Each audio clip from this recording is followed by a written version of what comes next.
I am sorry. Are you okay? Podcast is intended for mature audiences. The views and opinions expressed are those of the panelists and do not reflect in any way those of the podcast partners, sponsors, or affiliates. Enjoy. Every day I'm hustling, hustling, hustling, hustling, hustling, hustling, hustling, hustling, hustling, hustling, hustling. Every day I'm hustling, every day I'm hustling, every day I'm hustling, every day I'm hustling. Hey, yo, live chat, power chat. Let me tell y'all something, man. The Matador. Olay, olay, olay. Mozzie want the beat so he could step on it. You a C-class rapper, he's an A-class rapper. We got Jerry back with another. All I can say, stay tuned. Fire emoji, glove emoji, cigarette. This a Bud vs. Spence performance. I couldn't ignore it. You push my buttons now, gotta cause torment. They know I'm slick like Wink, and I come at you like Foreman. Confident, but keep the underdog spirit like Norman. Keeping the fucking beat, man. When Jerry was screaming swing, swing, we was in the chat like what the hell this nigga thinking? Throw them quick jabs, you ain't got no time for blinking. Wanna go to war with his that squabble you been seeking? That uppercut fast in his sting, look how he leaking. Stumbling back to his corner drunk, what he been drinking? Lying like Charlo before the Deuce. I might have to hook on this old dude and get rid of his toupee. Border wars coming up next, I'm packing the suitcase. Vega wanted the scrap, but Big Bay wanted the 2K. This ain't nothing new, man. I'm still sending bangers to the community like kinda Ben vs. Chris Eubank. I think he mad cause I'm styling on him. My footwork like Willie Pep. You better watch your steps. Body bag and put your soul to rest. How he a contender? They gon' send the stretcher in for the lender. Hey, this release 20 seconds. His engineer can make it longer. Good morning, ladies and gentlemen. Welcome back to another edition of the Boxing Voice Radio. Today is Thursday morning, and we're back at it, bringing you the latest and the greatest boxing talk. We do have to preview and predict this week's fights and Jake Paul versus Julio Cesar Chavez Jr. Hype train or history maker? Which one will Jake Paul be come Sunday morning? Many calling this a test, others calling this just another part of Jake Paul's genius marketing plan. This is, to them, another gimmick fight. To others, another real boxer outside of the real boxer he faced in Tommy Fury, even though he did face real boxer in Andre August. But Jake Paul versus Julio Cesar Chavez is going down on June 27th, isn't it? I don't know why this says 8th. Hold on a minute. Let me double check Dan's schedule. Oh, it is June 28th, so I was right. It's going to be taking place June 28th.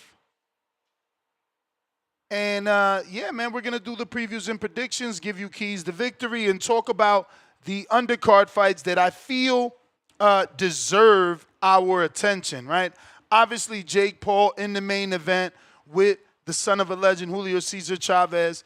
Can Jake Paul, finally retire Julio Cesar Chavez and put that, legacy to rest? Or will the ex-champ expose the YouTuber, as some are calling him? Obviously, we have the co-main event, high-stakes fight, will Gilberto Zurdo Ramirez taking on Yonel Doctiros. Gilberto's cruiserweight titles are on the line. He has the WBA strap and the WBO title. He unified in his last fight with Chris Billing-Smith. And we're also going to be, taking a close look at Floyd Schofield versus Tevin Farmer. Tevin Farmer, tough veteran, known well by the boxing community. And, some believe that he deserved the win in the Raymond Muratalla fight, who is now the IBF champion.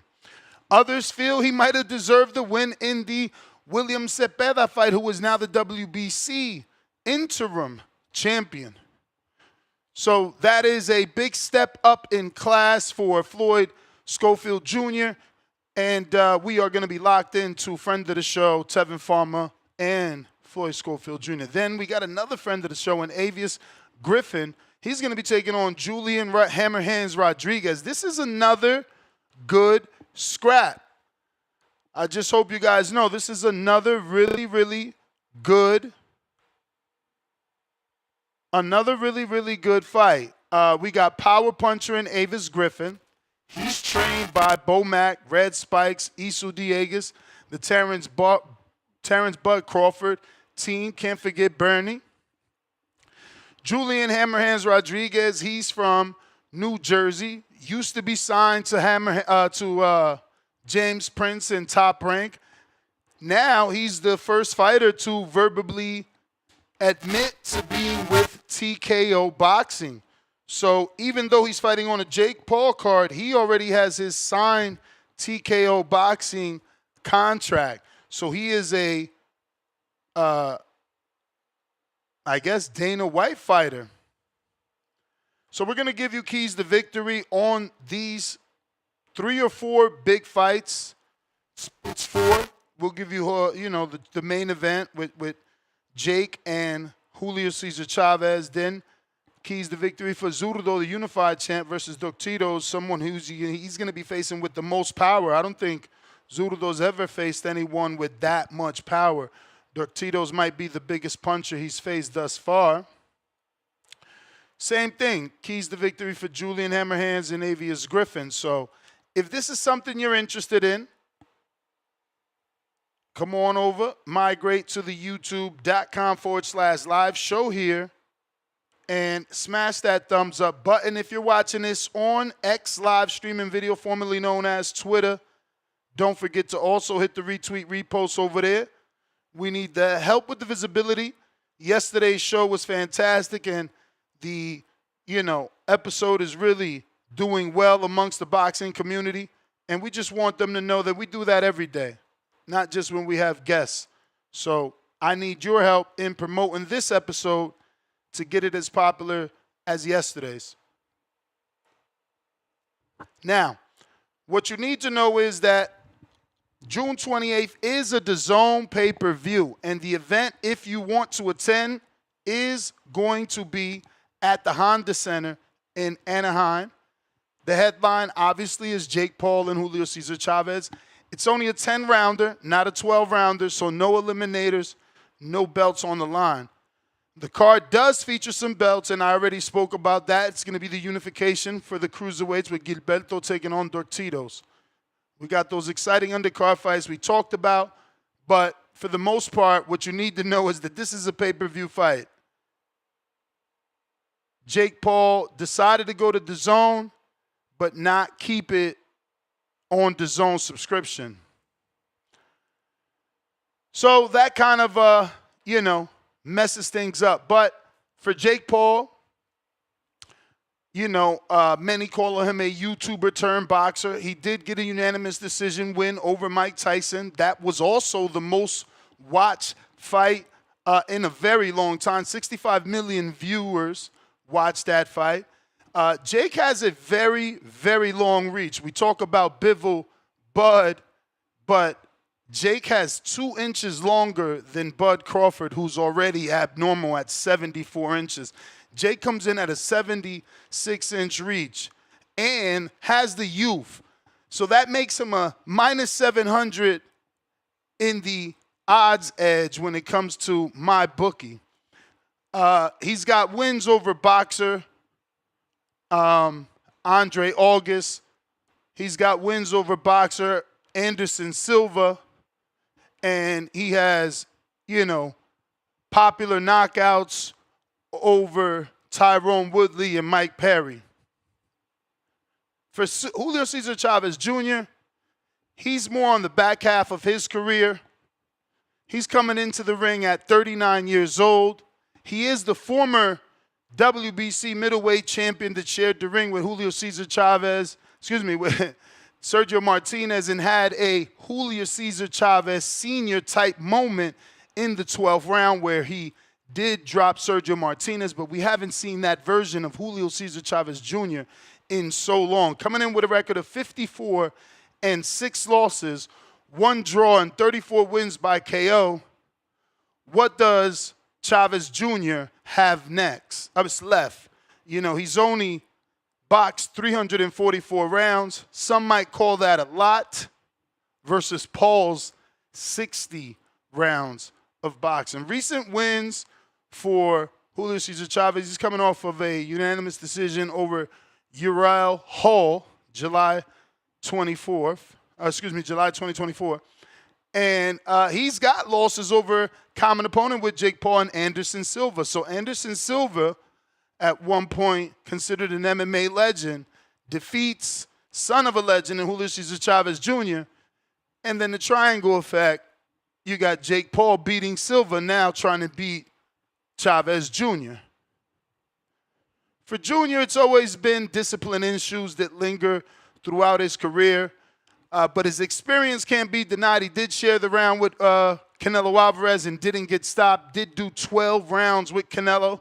So many people picking Jake to stop Julio Cesar Chavez. But I only remember him down one time versus Andre Fonfora.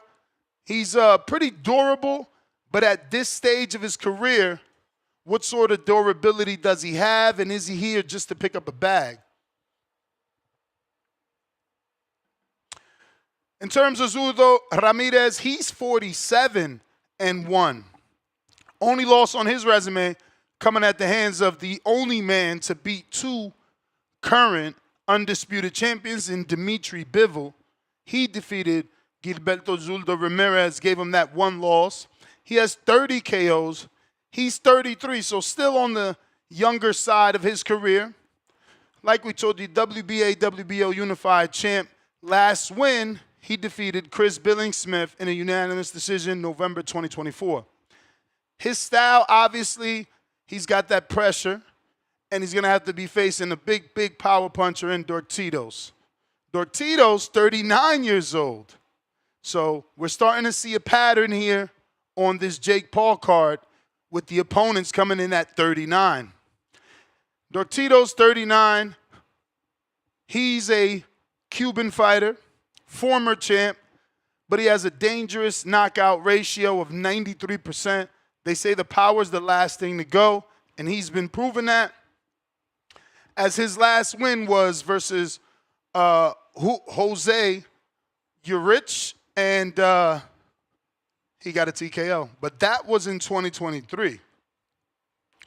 So, you know, Dortitos may be a little inactive here.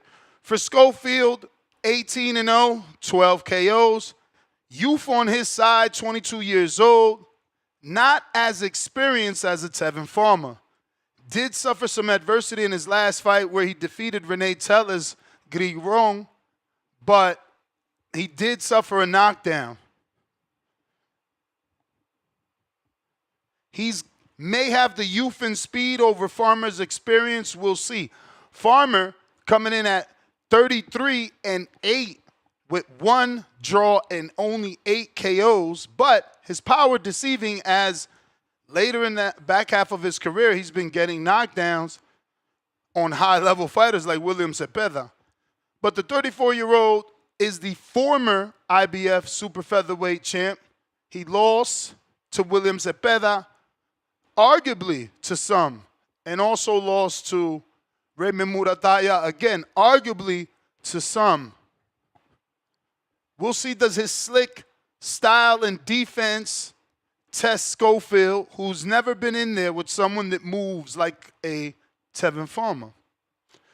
Avis Griffin, 17-0, 15 KOs, 26 years old. He's the new welterweight prospect on the town. Some might call him a contender because of the vicious KOs. He did knock out Jesus Bravo, getting a TKO. So it's going to be his power versus Rodriguez's power.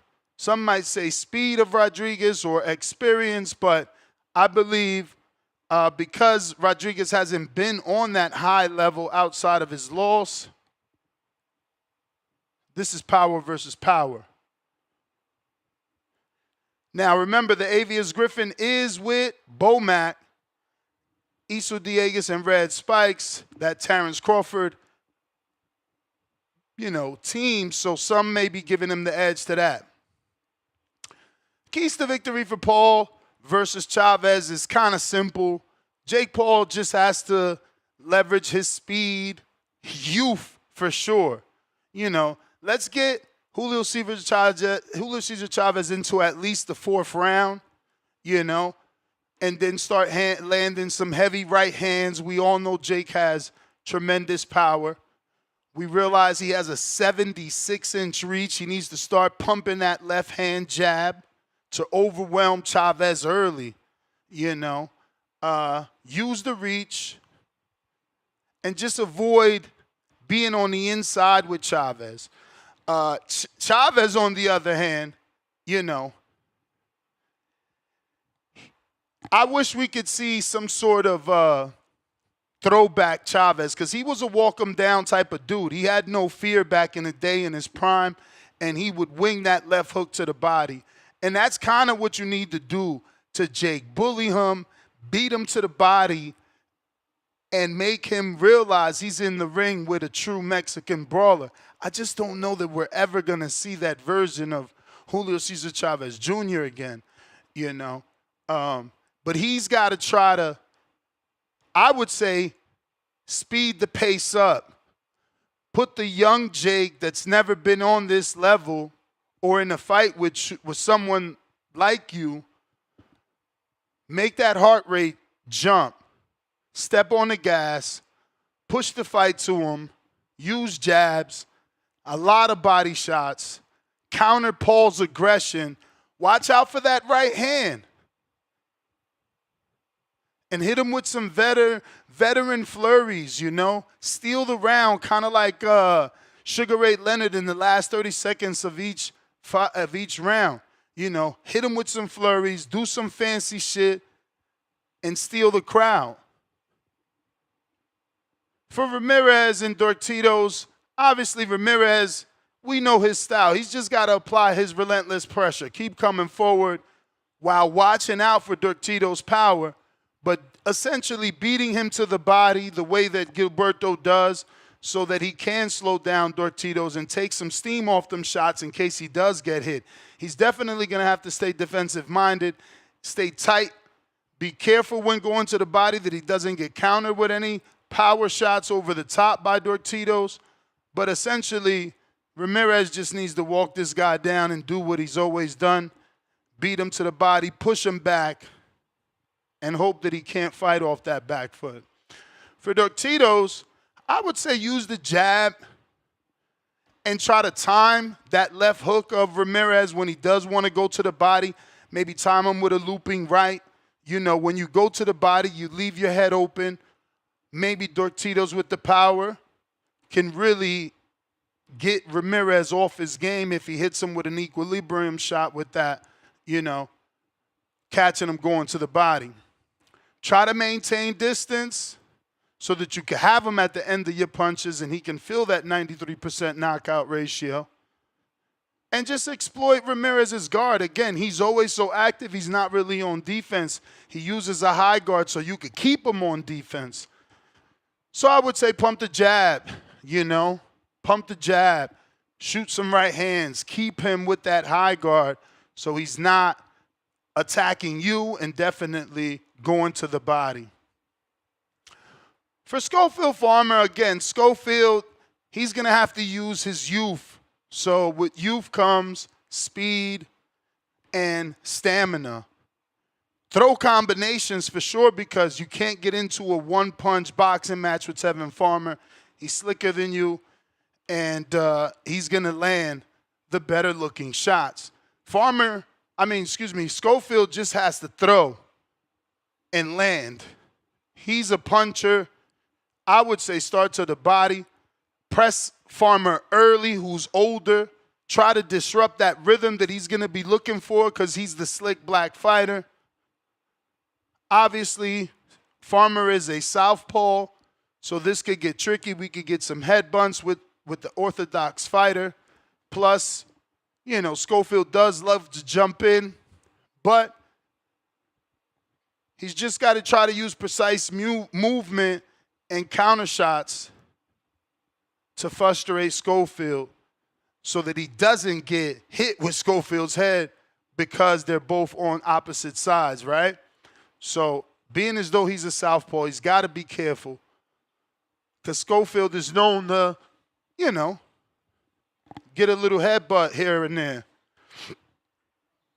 But Griffin, the fight I'm most intrigued about and probably know the least about because we haven't seen Julian Rodriguez hammer hands in a while, especially not on television. But Griffin, he's got the, team behind him. He signed to Jake. I'm sure he'll have an extravagant ring walk.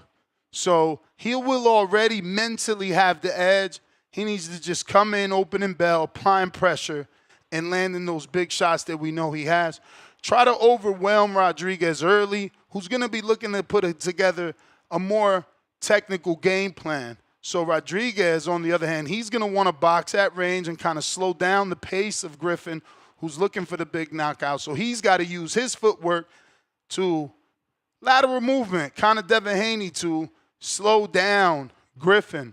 Get Griffin in the later rounds. He's never really been on this level and try to outpoint him with precise combinations and maybe that overhand right, the hammer hands packs. But it's going to be a tough job. I feel like Griffin is fast, tall, and long with power. So it's could be an uphill battle for Julian Hammerhands Rodriguez. But those are some good fights. I don't know that people are going to be interested in buying these fights, but these are good fights. I'm going to buy the pay-per-view specifically for this undercard. I really like the Griffin fight. I really like the Floyd Schofield fight. So I'm invested in these guys. The Gilberto unification, not a fight that I was looking forward to, but I'll watch it. Hopefully he doesn't lose his straps. This is co-promoted by Most Valuable Promotions and Golden Boy Promotions, so they did come together. There's no beef. Both promoters were at the podium yesterday. We've seen Nikisha. We've seen Oscar. I got a couple of polls out here. First things first is Paul a legit boxer or marketing genius? Does beating Chavez prove he's more than a gimmick? That is our poll question in on a lot of different platforms. I think I put that here on the live chat on YouTube, also on X. So we got 26% believe legit boxer, the win proves it. We got 37% to say marketing genius, win means little. 17% say boxer, but win not good enough. 21 now percent say gimmick, even if he wins. So only 25% really giving Jake credit, while 75% believe this fight is a, farce in one way or another. And that's over on our YouTube poll. Over on X, same question, 28.6% believe he's a legit boxer and the win proves it. 35.7% say marketing genius, no credit for the win. 28.6% say he's a boxer, but the win not enough. And 7.1% say gimmick, even if he wins. So he is not getting any love, whether he wins this fight or not, for the most part. Over on Discord, we got a slightly different poll, and we do want your thoughts.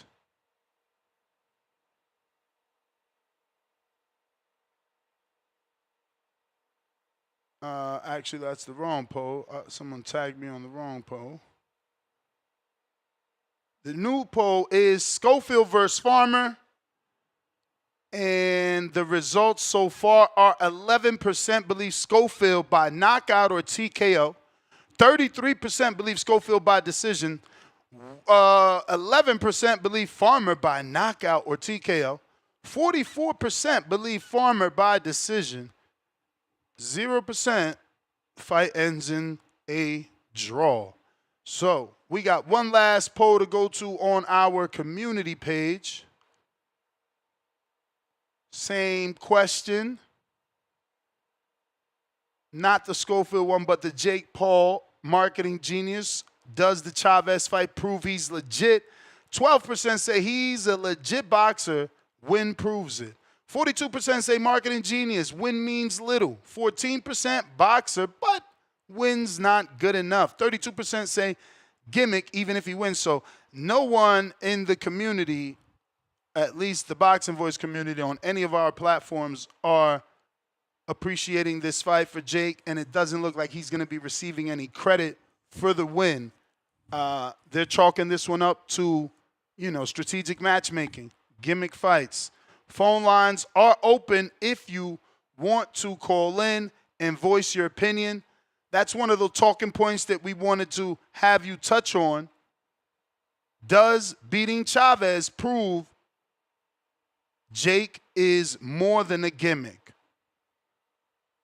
Same thing. Now, there's no polls for this, but can Chavez Jr., if he gets an upset, how big is this for him? Like, does this change his name and the legacy of that name? After being known as an underachiever for so long, can a Jake Paul win bring him back in the good graces of the boxing public?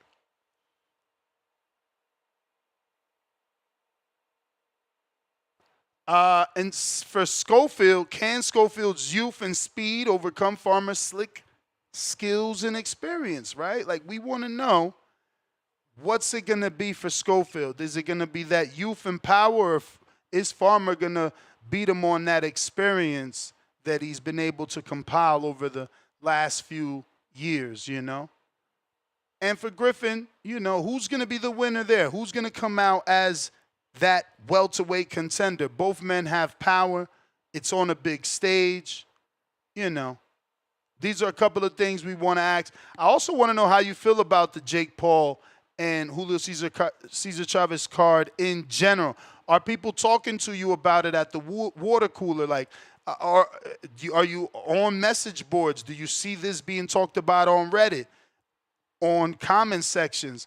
Do people care about this fight? Ultimately is the question, and what we're seeking for you to let us know. Phone lines are open. We got Discord available and X Spaces also available. Boxing, first call of the day.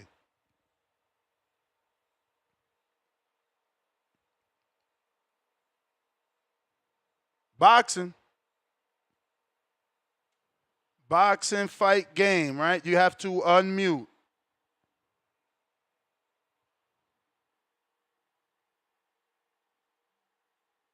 Brandon. Yo, what up, Ness? What up? Nothing much, just chilling. About to go to the gym soon. Hell yes, can't wait. I don't know if I want to do boxing or I want to do cardio. But anyways, I just want to chime in on this topic right now. Jake Paul, without a doubt, is a legend in the sport. He's probably since he beat Mike Tyson, he beat these other guys. He's a good fighter. I mean, we can't really say he's like an amateur fighter. He's pretty much a pro fighter. He's made his way into pro boxing, and he's beat a couple of notable opponents, including Nate Diaz was one of them. And it was all around a great, spectacular event. So it's not only about like, are you the strongest hitter? It's about, can you pull the most people in your event and make it a hype event too. So there's two components to it that are both important in my opinion. So saying he's an amateur fighter is kind of, it doesn't make sense to me. But saying he's sort of like a pro boxer type of guy, he can't really take these really these legendary fighters, of course, if he fought like Gervonta Davis, like it would be over for him. But if he fought um, even even Terrence Crawford, it would be over for him. If he fought maybe like somebody who has a couple losses under his belt, he could probably take him on. Trying to think on who, because he's like a light heavyweight, so it would be somebody from the light heavyweight division that he would probably take on. I don't think he would win necessarily, but he still will put up a great match either way because he's fun to watch. You know, the way his style of boxing is just he gets in the ring, he's kind of crazy with it, where he moves around a lot, but he'll catch you slipping like on the right moments. So that's why I kind of respect him like that. Um, but he's a good. This is going to be a good fight. Will it be the best fight ever? No, but this would be a pretty good fight to hold us over until Usyk and Dubois comes along, and I think it'll be entertaining. So I don't have a problem if you hate Jake Paul, if you dislike Jake Paul. I like Jake Paul personally, so that's just it's all a matter of interpretation. But I appreciate you letting me speak on this topic, and I hope you have a good day. I'm about to go to the gym soon, so let's do it. All right, I'm always champ. I'm always hyped up. Yep. Peace out. Appreciate you. If you want to call in, Discord is available. X Space is also available. We got Alex Vega. What up? Yo, can you hear me? Loud and clear. Yeah, good morning. In regards to the topic, that's a decent card. Have I seen a lot of conversations about it? Not one peep. I haven't seen anything on Twitter. On the back call, we don't talk about it. Discord, it rarely gets mentioned. But it's a decent card. I see they got Victor Morales on there. We've seen him on some Golden Boy cards. You're supposed to fight your cousin Luis Nunez. What's his name? A twist. But I think Victor pulled out once. Another time, Nunez kind of disappeared. I think that would have been a pretty decent fight. But yeah, he beat somebody. I just can't remember who. They got Holly Holm on there. Whatever. I don't give a shit about that at all. And the Avius Griffith and what's his name? Hammer Hands. That's a pretty decent fight. Avius, keep hearing his name more and more. You can probably give a lot of credit to that, not just to the boxing voice, which we've had several interviews for. I know Bama Bo has actually spoken. I've heard him speak about Avius before, but also signing with MVP. That definitely you got to give it to Jake Paul. He does a really good job in pushing his fighters that he signs a lot better than these other guys. Shout out to Jake. Big puncher, 17-0, I think 15, 16 stoppages. I watched some footage of him. The Duke can crack. I mean, I watched a couple fights, and I'm talking about step back, one shot, left hook. I seen him do a couple pull counters in the pocket, right hand, dropping guys. That last guy, Jose Luis Sanchez, yeah, it's a name that no one gives a fuck about, but that's a tough guy, never been stopped. And yeah, Avius packed him up. Hammerhands, bro, it's tough to tell what he's gonna be, but he's a smaller guy moving up, fighting a big puncher. Um, I'm sure a lot of people have heard about Hammerhands lately because of that. He's been talking about what happened with Tank and the amateurs. He was a high level amateur, but so Avius, I believe he fought in some Golden Gloves, some national championships as well, or at least tournaments. Definitely going with Avius. I think it's just going to be too hard for Hammer Hands to get his shots off. I see a lot of his knockouts actually are by body shots, so that maybe that's a point of attack, in and outs. But I think Avius can do it coming forward, going backwards. And Hammer Hands, the smaller guy, I think he needs to be at 140, moving up. It's going to be tough. What's the other fight? The Zurdo, Dorticos. Bro, Dorticos got like 5 rounds in like the last 5 years. It's an uphill battle. Zurdo seems to be in the groove. I'll say this though, seems like they got Zurdo looking forward to a Jake fight, to unifications. You got to be careful. Dorticos can punch. I don't really watch too much Dorticos, so it's hard for me to predict. But just based off the inactivity, I'm not going to support that. Best fight on the card is definitely Tevin versus Kid Austin. Last time I seen Kid Austin, he was in he was in a in a studio, wired up. But I'm not gonna lie. That's the bell. Play to the Himalaya. But I think you broke up anyway. Big Boss. Don't forget to smash that thumbs up. And if you're watching on X live streaming video, hit that retweet, repost. Same thing if you're listening on X Spaces. Big Boss.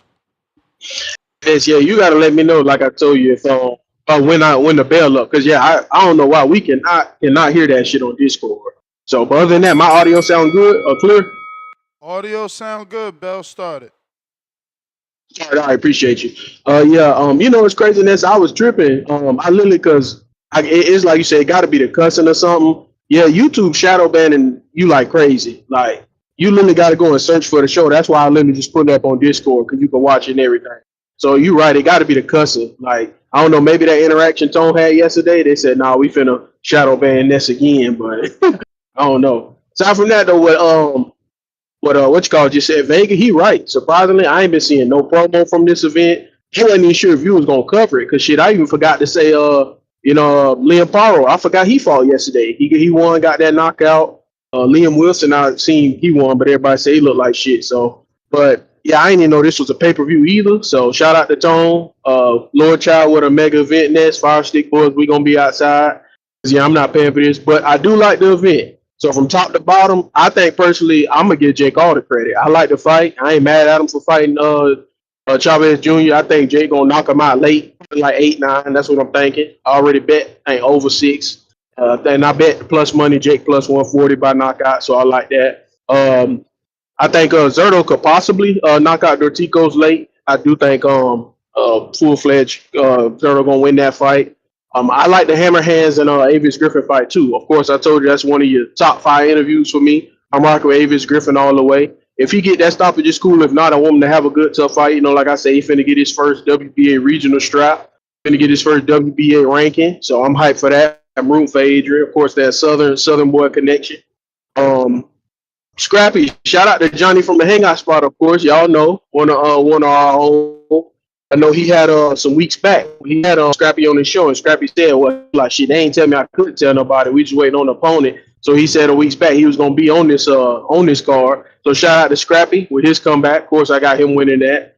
Now I do like I'm zeroed in on that Tevin Farmer and Schofield Jr. fight. I literally just watched the interview with the kid before I started tuning into the show. I actually think Tevin gonna get it done next, but I am worried about Tevin, all these quick ass turnarounds and that damage he took in them Zapata fights. I ain't gonna lie, but I do feel like you said, Schofield, his youth, it could make a big difference, but I don't know if he got the skills to fully box with Tevin. He himself said that's what he gonna do this fight though, so we gonna see.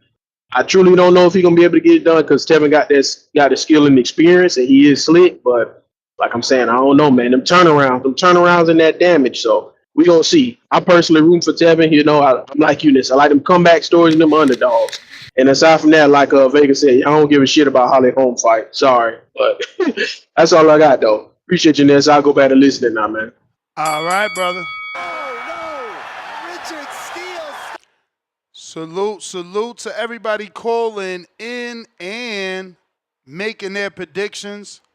Don't forget, don't get duped. Get your Deontay Wilder fight on Black Prom.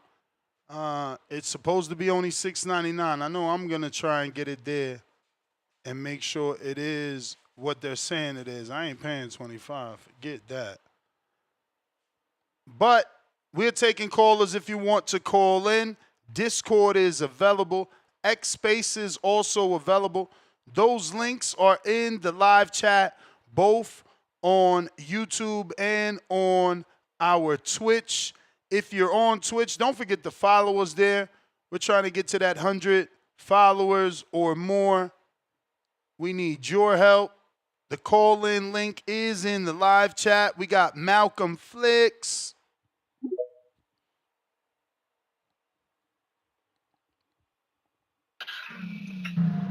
Yo, is my audio crazy? Like the background noise? So far, so good. All right. Hey, shout out CDV. If my shit starts sounding crazy, let me know and I'll just call back in. Cause I'm on a forklift. But to start off with Farmer and Schofield, man. Low key, I don't really know who to edge for because Farmer's been going through the gulag, bro. Like you had 2 fights with Cepeda already. You know they were pretty close, competitive fights, especially the first one. And there was also the Mordecai fight, you know, and then you're going straight into a younger guy who got power. You know, I might edge him slightly off of the experience, and you know, Schofield hasn't really fucked with a fighter who's on the level of Tevin Farmer. You know, I don't really like that he lunges in too much. You know, he's not the sharpest person in the world, but I feel, I don't know, man. I'm on the fence with it, but fuck, I'm gonna have to change my pick, bro. I don't really know who to go for that one. The Jake Paul shit. I'm gonna say something. I'll give him full credit for fighting somebody like a Chavez. You know, I argue with my pops about this shit all the time. He don't really fuck with Chavez. I mean, not Chavez. He don't really fuck with Jake Paul like that. You know, he says he's a fake boxer, and I tell my pops all the time, like, what's your standard for what a real boxer is? You know. And he has this whole thing where I guess you got to be boxing since you were like fucking 8 or 9 years old. Some weird shit. I don't know. I'll give him credit for the Chavez win. If he beats him, Chavez is he's inactive, right? Like he's just not coming back after like some time off. He had 1 fight, yeah, and before that, I think 3 years off. Yeah, that's nasty. I got Jake Paul on that. I got him possibly stopping him late. I'm not really a big believer in Chavez like that. He's kind of, I don't want to say he was a disgrace, but he kind of just let everybody down, man. I think Jake Paul beats him, man. It is Christian, man. Is that homeboy that be on Johnny show all the time? I don't know. All right, damn, I don't know if that's I him, think man. you talking about the other dude that was just on there last night. Yeah, there's another Griffin, so I was kind of unaware. Nah. All right, so I probably had to watch some film then. I'm not gonna lie to you about that. Fuck Holly Hall, I don't give a shit. But what I did want to say, this is something that I wanted to say, man. Bill Haney, bro, you need to get your ass up on this motherfucking show, man. Cause you on Twitter talking about they gotta take, like, you waiting on 20 niggas to sign one contract, and we got Norman Jr. saying that there's actually no contract. You know what I'm saying? They just verbally agreed to everything, so. Yeah, I need Bill Haney to get on here, man. He got to stop fucking lying, man. You can't be on these shows lying and trying to create some narrative talking about you signed a contract that don't exist. That shit is nasty. Nuts. Please, if this man get on, press his heels, bro. You got to press him the same way you was pressing Tio, because as a boxing fan, I'm pissed the fuck off because I was hype about this shit, and now that I'm finding out there's not even a contract yet. You feel me? Bro, that's how things work. You get a term sheet, okay? I can't send you a contract without knowing what you want, right? I send you what I'm offering you, and then there's gonna be negotiations. You're gonna want to wear red. You're gonna want to fucking come out first. All that has to get dealt with, going back and forth in negotiations, back and forth in emails, and then you draw up a contract of everything that y'all been saying. That's how it works.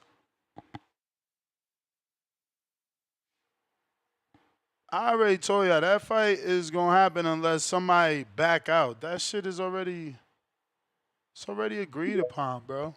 The money is there. It's a wrap. You got me? I got you. Well, let me start out with the Jake Paul. Man, that's pay-per-view or just on the zone? Hell yeah, pay-per-view.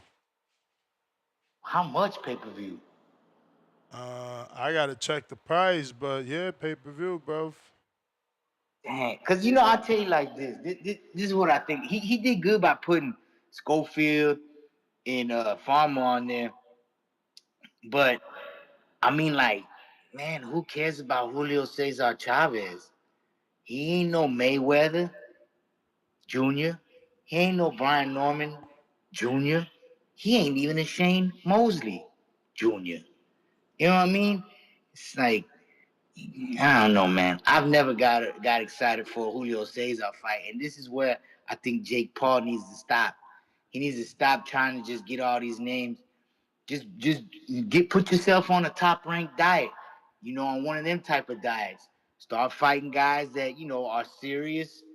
I mean, yeah, Julio Cesar Chavez is a boxer, but is he a serious boxer?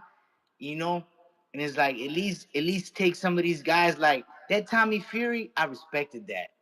You know what I'm saying? I respected that a lot, and so that's where I'm at with Jake. He needs it from here on out. And you ain't gotta be pay-per-view all the time, baby. You know what I'm saying? Start headlining some fights on the zone and start fighting some real boxers because man, I respect Jake. And it's like, man, if you're gonna continue with these kind of fights, it's like I don't wanna see them. You know what I mean? Like I'm pulling out the fire stick on this one. And man, and I feel bad because I feel like I want to support Schofield and Tevin Farmer because shout out to Floyd Schofield. I got Farmer. So my preview and prediction is Farmer. I got Paul on my preview and prediction, and I got Farmer. And I got Avius Griffith. But man, Farmer gonna put it to this boy, but this is gonna be a battle. Because both of them like to go in there and trade. And if Farmer comes out, if Schofield comes out the loser, man, no knocks to him because it's like, man, how many people in that stage in their career take that type of a risk? You know what I mean? So I'm actually excited about this one, but I don't know if I want to come off no 59.95, 69.95, and none of that. You know what I'm saying? So, but yeah, I got Farmer on this one, man. I think Far. Let me tell you something. Schofield kind of inactive in that whole fiasco when he was over there trying to fight in Riyadh. That for me, that it ain't gonna look good for him, man. Farmer gonna get on that tail. Oh, you know what about that algorithm? I don't really think it's so much about the cussing, because I'm gonna tell you something. I watch a lot of shows with a lot of cussing that pop up on my feed. Even on Piers Morgan Uncensored, they be cussing. But I notice anything I watch that got anything to do with marijuana or anything to do with like violence.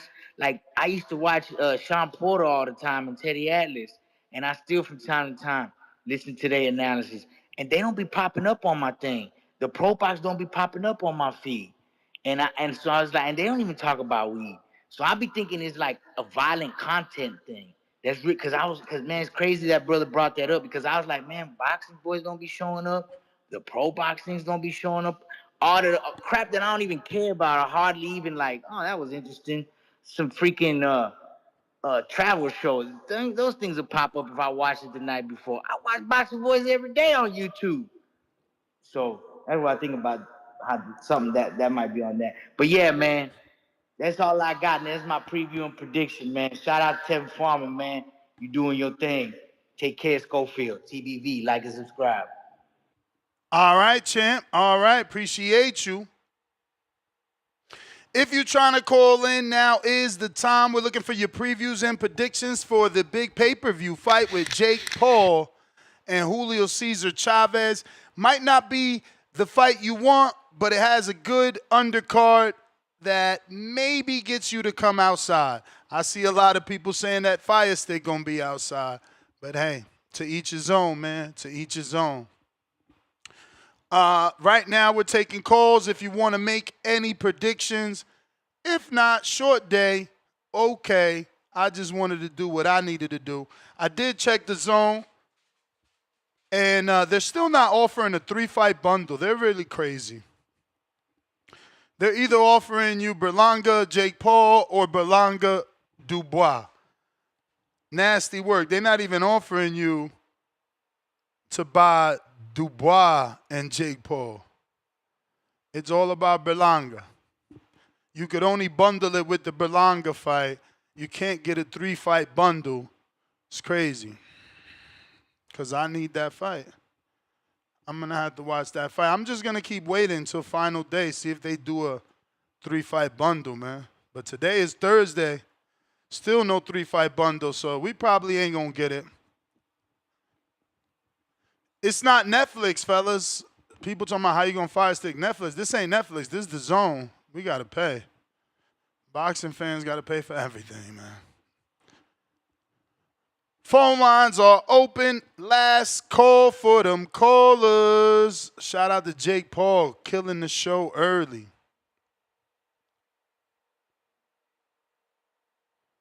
We got John L.G., $2. It's probably just another scripted fight by Jake Paul. Damn.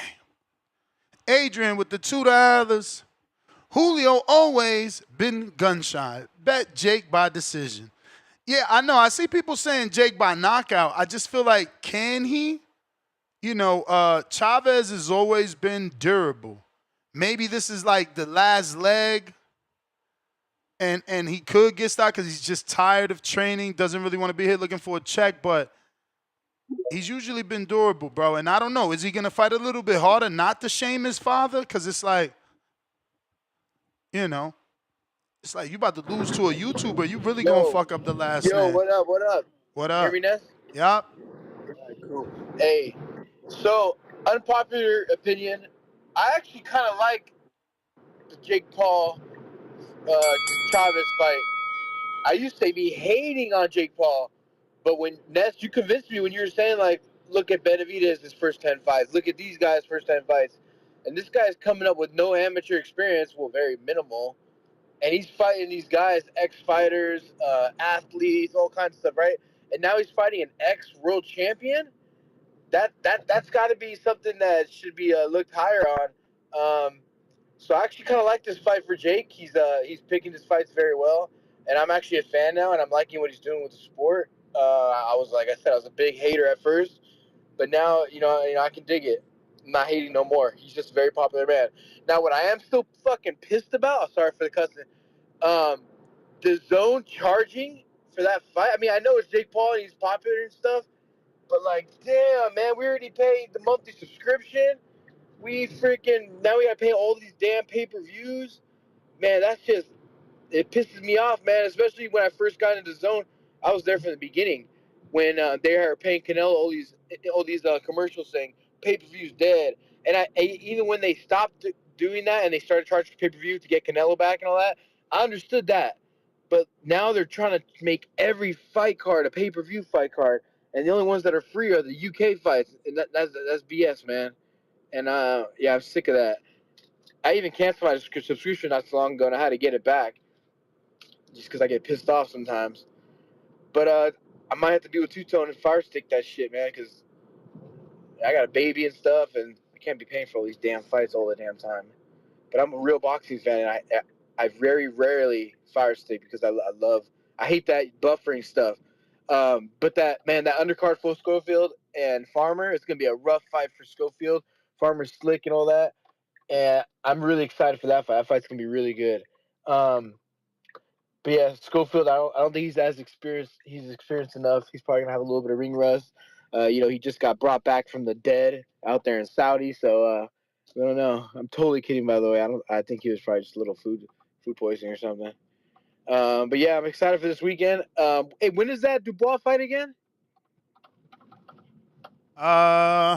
I just closed that page out. We'll have to Google it. Oh, no worries. But yeah, man, if they get it bundled, then maybe I'll buy it, man. But fuck, man, I think I might have to just get a group together and watch it with some homies or something, so I don't feel the blow of paying for every single fight, you know. Bro, just the Jake Paul for $60 is crazy. That shit should be like $30, bro. Yeah, it's $30 or that $20 that Turkey did for that other fight. But yeah, hey, thanks, man. I'll be tuning in today. Appreciate you, Ness. The other day's show was fire, having freaking Bill Haney and Norman Sr. That's awesome, man. Take care, man. I appreciate you. All right, champ. Yeah, man. $59 for a Jake Paul Julio Cesar Chavez fight. This is nasty. What up, heavyweight Jermaine Howlett, sponsor of Border Wars. What's going on, champ? You gotta unmute. What's going on, big dog? Oh, I'm chilling, man. What up with you? What you got cooking, man? Man, I was a little fat, but I ain't no damn heavyweight, dog. Oh, you ain't. What is it? I 160? no no cruiser, bro. I was Oh, fighting at cruiser, cruiserweight. cruiser. So none of your Yeah, fights was a that's it. heavyweight? Only one, bro. Oh, there you Only go. one. See, I've been following from Like the if you beginning. Yeah, you go down, you see like I didn't weighed in at 81, 84, being smaller. But I think that the Tevin Farmer fight is gonna be interesting. If he still got, what he got in the tank. Like the Tevin Farmer that fought Zepeda the first time, I think he gonna give Kid Austin a lot of problems. I haven't seen anybody that moves as elusive as Tevin, fight Kid Austin. I think it's a big step up, but it should be good. It should be good. But Jake and Chavez Jr. Jake is huge, man. Jake is pretty big, and I don't know what Chavez got going on. I mean, he lost to Anderson Silva. We'll see if he fight harder. He looked to be in decent shape when I did see pictures of him. He got at least some definition this time around. So we'll see what he do. But you know, I don't expect a whole lot from him. And Jake is just really a physically bigger man, and he punching. He's not like he's taking the fight serious, whereas we don't know what Chavez is doing. We don't. But Ness, you play chess, right? Pretty Yep. often. Every day. Literally. Have you have you ever heard of chess boxing? Yeah, I seen that shit. It look crazy. No, it's actually pretty cool, man. It's pretty cool. It's something that I didn't get involved in. I played you in chess before. You probably don't even remember, but you and I we played before on You beat me? chess.com. You beat me? Without question, man. Come on now. What? Nah, what's your name? Without question. My name is my name on there.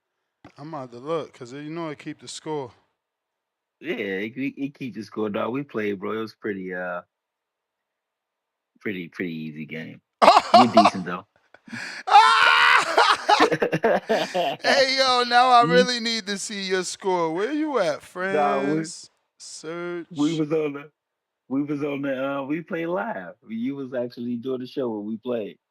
So Oh, you you probably have cheated. to You play me when cheated. You you cheated. probably gotta play me when He you're not cheated, doing the show. y'all. He cheated. He tried to catch me while I'm live. No, man, knock Jermaine, it I off, don't see man. no Jermaine. What the fuck? Let me go If we for it. not friends on the app, Possibly. I think I had to send you a challenge on chess.com. Let me see. Let me what's your pull you up score? real What's your quick. score? You know I'm honest. I don't fuck around. My score, we only played once, I All right, believe. but what's your score though? It don't What's matter. my rating? Yeah, You talking about my rating? yeah. Well, let me go to my stats. Okay. So my rapid rating is 1945. Oh god damn. Yeah, you a beast. Man, you almost a Yeah, I'm 2,000. Wait, what's your blitz though? Hold on, let me see that. Let me go to my mine. blitz is my blitz is 1621. I don't Yeah. play on this app as Yeah, much, you still a dog though. but 16, bro. Let me tell you, I got to 1,400 like 2 months ago. you gotta do I ain't been back to 1,400. I'm like literally every day struggling to get back um there. I ain't even gonna tell you where um, my rating at right now, cause you know you could. I mean, I don't know about you. You sound like you really good. I go through slumps, man. Sometimes I'll be at 1,300. I'll be at 1,300 and some change and drop down to 1,100 quick as hell, like, and just be stuck at 11:30, letting dudes at 11:09 bust on my head. It's crazy. Nah, now you if you look good at though. if you look at 1,600. That's nice.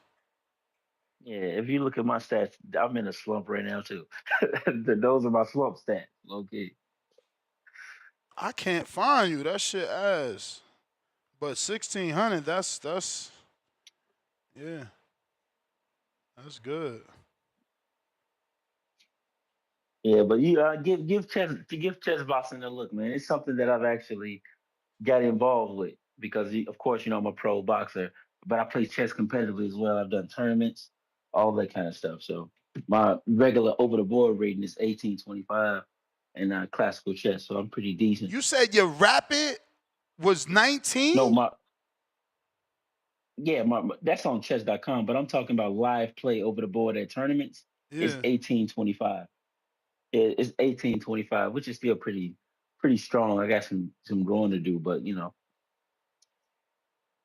Bad. yeah. It's decent, man. It's decent, but quickly, I know my time is up. Before it's over with, I got a they put together a USA team to go play like in Serbia to go Uh-huh. play like the Russians and different people, and it's an emerging sport called chess boxing where they set a round clock and you play chess until the round clock is over. If somebody get checkmated, you lose. But then you get in the ring and you got to do some sparring. Not sparring, you got to fight actually. But you got to fight, and it's pretty much you do a fight around, you do chess around, boxing around until somebody either checkmated or knocked out. It's a pretty decent thing, man. I enjoyed it a lot. We I did something watched this I weekend in watched it, Atlanta. man. I just don't think it's cool because it's like you sitting in the ring with a table and a chessboard, then you get up and y'all fight, then you sit down. That shit sounds stupid. Nah, it's pretty dope, man. It's dope as hell. And if you did it, you'd enjoy it a lot because you have to really catch. You got to catch your breath. You got to learn how to focus while you're exhausted. You know what I mean? From sparring back to the chessboard. Can you imagine what your rating will go to? Like right now, you say you use about 12, 1300. After a round of hard sparring, your ass gonna be 200. You gonna have to really get your mind right and focus to get it done. So it's like a battle of wits and durability That's too. some So it's extreme pretty shit. decent.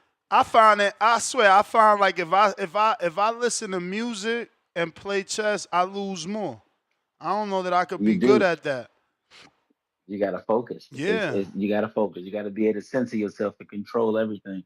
It's just, I I be mean, trying to it's play this with the music, but I'm always like, damn, am I losing because there's fucking music on? I'm telling you. pretty much, pretty much. Dog. Put on some headphones. If you're gonna listen to anything, listen to binaural beats. It's like frequencies that help you focus and see what that do to you. I've done that Word. before, and it's helped me like focus intently. So pretty cool, bro. But I ain't gonna take no more of your time, man. But yeah, we're gonna have to rap a little bit later about it, man. You gotta give it a chance. For sure. All right, bro. I Peace. appreciate you, man, on the sponsorship for Border Wars, man. Without you, we wouldn't even have an event. Shout out to you and everyone else that sponsored Border Wars. We appreciate y'all. Uh, it's Thursday, so we can't have. I don't know what the fuck is going on. It is Thursday. My watch says Thursday too. So I guess that meant we were supposed to do a show yesterday. This is crazy. I'm getting lost with time, but Alex Vega pulled out, man. I mean, it's really Big Bay's fault. We can't blame Vega. He was locked in for the Big Bay fight. Big Bay pulled the 2K. And I guess that's turned off Alex to the point that even though we found him a replacement with a community member, he allegedly just isn't in the mood, isn't going to the gym, and doesn't think it's going to be worth his time to fight Anthony Forbes, so he's pulling out completely. So thank you, Big Bay, for ruining that for us. And yeah, now we're one fight short. We still got 30 fights though, but yeah, we're one community fight short. Boxing fan, Yo, what up, Ness? what up? Yo, man. Jake Paul and Chavez, man. I'll be honest, bro. I did buy the pay-per-view. I got that bundle though, like Chavez with the Berlanga one. I mean, I only got the pay-per-view, bro, because in the undercard, I'm more excited for those fights than the main fight. Obviously, bro, we all know Jake Paul's gonna win that fight. I mean, Chavez hasn't been disciplined in his boxing career. Yo, Ness, can you hear me, bro? Perfect. I hear you, bro. Yo, champ, he done hung up on himself. Yeah, I'm with you, man. I didn't want Vega to pull out, and Anthony Forbes wants to fight him. He's kind of mad. He's like, "Oh, this dude must think he could beat me." But yeah, Vega allegedly can't get up for it, so that's where we at, man. Michael B, what it do? I haven't even heard from 2K Big Bay since then, man. Man, I ain't gonna lie, Ness, that just lightweight. That lightweight put a damper on my day, man. I was looking forward to seeing Vega fight, man. Me too. I was looking forward to it, like, man. It's just so crazy because this week I just got back to it training, and it's like, man, this shit kicking my ass, man. I just sat for a 30-day vacation, boy. Listen, not moving around for 30 days. You trying to get back moving, boy. Listen, but to the topic, man. My opinion on Jake Paul has changed a little bit. Just because of the whole undercard situation and there being interesting fights on the undercard, like my opinion of him as a fighter hasn't really changed. You know what I mean? I feel like it's pretty gimmicky. He's taking advantage of the fact that he's got a name and he's chosen boxing to basically promote his name, and he gets in front of these guys, and they're old guys or UFC guys or not so good guys or other content creators or like he hasn't really taken the traditional path, but I mean I think he does take it serious, and he's taking the sport serious because he's actually signing ABS Griffin. That was a big deal for me, because it's signing all the ladies. I felt that move, but it was like, man, what about but you don't want to sign no fellas? Like, man, what's up? Like, you got the money and you got the backing to be able to put on great events if you know what I'm saying, if you put your mind to it. So it seems like he's moving in that direction. Because the Tevin Farmer Schofield fight, man, I ain't gonna lie, I think that's one of the best fights this weekend. And that's the fight I'm most excited for this weekend, for real. I want to see how that shake out. You know what I'm saying? Schofield finally gonna get in there and get a challenge and get a step up. And I think people are sleeping on Farmer, for real. You know what I mean? In my opinion, he lost a split decision for one in that last Zepeda fight. And had they counted that knockdown, I don't see how he loses a split decision. Like, I don't see how he loses. They count that knockdown. Like, he had Zepeda on skates. Farmer got popped. You know what I mean? And dude got Tourette's. He out there fighting with the Tourette's and having spasms in the middle of the fight and getting hit with clean shit, not going down. So he got a chin. Like, I don't know. I don't know. I don't know if this is just it's a test for Schofield, for real. And I don't think Farmer washed. I don't think Farmer done anywhere close to wash. Like, so I mean I got Farmer. I got Farmer by decision, and I think he drops Schofield. All right. Hold it down, Ness.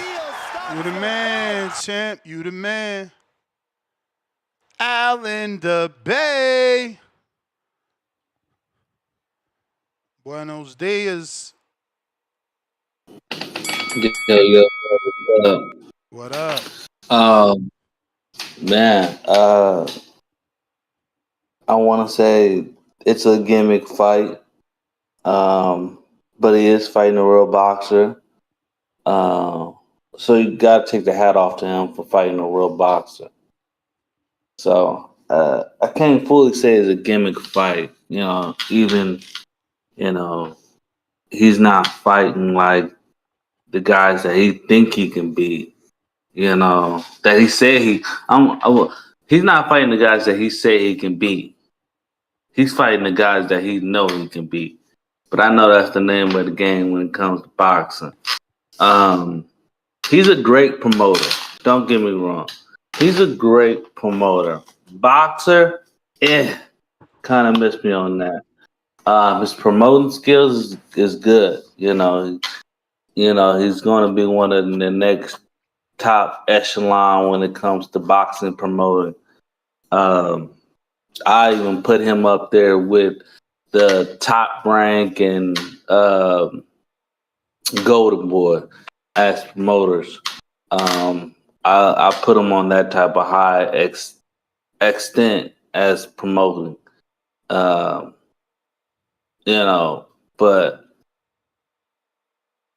I don't know if I want to watch this fight. I haven't really watched I watched like 2 Jake Paul fights. I was forced to watch the Mike Tyson fight. I didn't want to watch it, but I was at my mother-in-law's house and they wanted to watch it, so I was forced to watch that fight. And then I watched the Fury one. He showed a little bit of talent in that one. And he fought a real boxer, so but he came up short, so this is to me is like his comeback to real boxing again, so for me,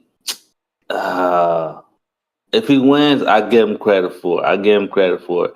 Even though I think this is more of a gimmicky fight, but I give him more credit for it because he's fighting a real boxer, man. That's all I ask for Jake Paul to do is fight a real boxer, not these old or MMA guys. Floyd Schofield. It's a big test for him to see where he's at. We know Farmer put up a good fight with Zepeda. We know Zepeda is definitely put in the top echelon when it comes That's the to. bell, player. All right, peace. See, that's why I don't be trusting the back call when it come to fights. Like, do I fuck with them? Yeah, they mad innovative and creative and make up hella shit. But when it come to fighting, shit be weird as hell. James pulled out of the fight with Supermax. So we would have had Supermax fighting James on this card. Atlanta Zone pulled out. All type of excuses. First, he said he was older. We find out that was a lie because we checked his USA boxing book. Then he said he had to get money. We find out that's a lie because he in Jamaica right now. So Alex, he got more of a reason because he had a fight scheduled with Big Bay. And, that's what he thought he was going to get. It's no different than like, a last-minute replacement. He's not getting paid. A real fighter is getting paid. So last-minute replacement, he still gets his check.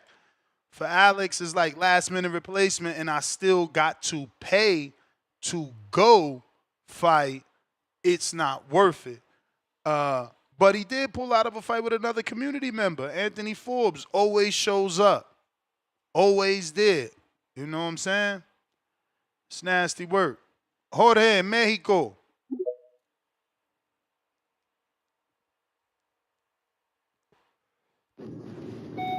Yo, what up, Nas? Shout out to the boxing boys. What up, champ? The boys of the people. La Raza. Yo, Jake Paul Chavez. I mean, I'm not a huge Chavez fan, but I got Chavez. I really don't like what Jake Paul's doing for boxing. I like he's putting on the great undercards, but his fights, the people just think that it's just a circus, that it's a fucking scripted fight, and I mean casuals, casuals, and it probably is. Um, that's just the way I feel about Jake. People just think boxing is a fucking joke now because of him. They think it's WWE. Us hardcores or semi-hardcores. I'm not really that much of hard, but us we know the fighters, we know the undercards and shit, but the rest of the world, all they see is Jake Paul fighting just retired boxers. That's what they see, and they see fucking they just see a circus. That's what they see. But anyways, I love boxing. I'm gonna watch the fights, and that's it, man. Surdo's got Surdo's got the power, homie. Surdo's what's up. But anyways, that's it, bro. That's my call, man. That's all I got.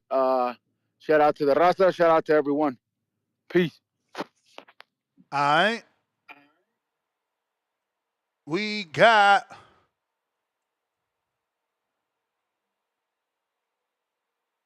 don't forget to smash that thumbs up. If you're listening on X Spaces, hit the retweet, hit the repost. It don't cost you nothing at all. We got Mr. Perfect requesting that Mozzie Border Wars.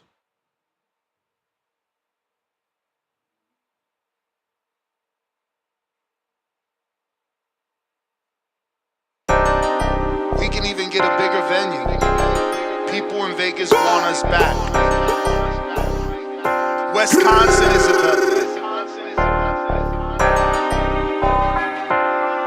Welcome back to another edition of the Boxing Voice Radio.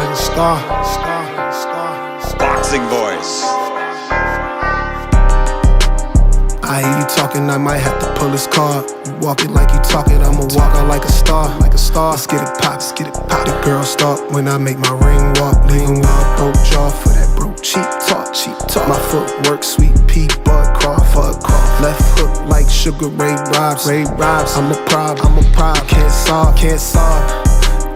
I see her watching, shorty Japanese, and she calling me a monster. She ain't tell me they had these in Wisconsin. I came two-tone, now we got the yams calling. We at border wars with the vibes and the drama. He trolling online, but he don't really want a problem.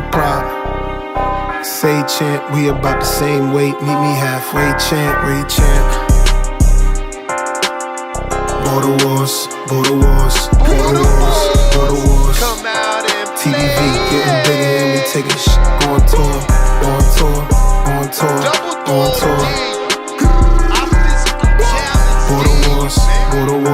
Border wars. Then we sang shit. USA Boxing got the whole team. Fame of the night, I got the whole crowd. Second round stop like my name, Tip Bayless. I'm a big dog, I ain't never been Bayless. Big Wolf, shout out Lobo, this dangerous. Mess with the lines, betting show going crazy. Main event brazen, undercard way. I'm a fly in and I might rent me a Mercedes. Ringside seats like this was Loma versus Haynes. It's the Boxing Voice, the commentary going crazy. That's where the king born the power chat, never lazy. If you ain't showing love, then you a mug, then hate it. even in an amateur fight, commentary, live interviews, pre and post fight. Say chant, we about the same weight, meet me halfway, chant. Border wars. TBV getting bigger and we taking shit.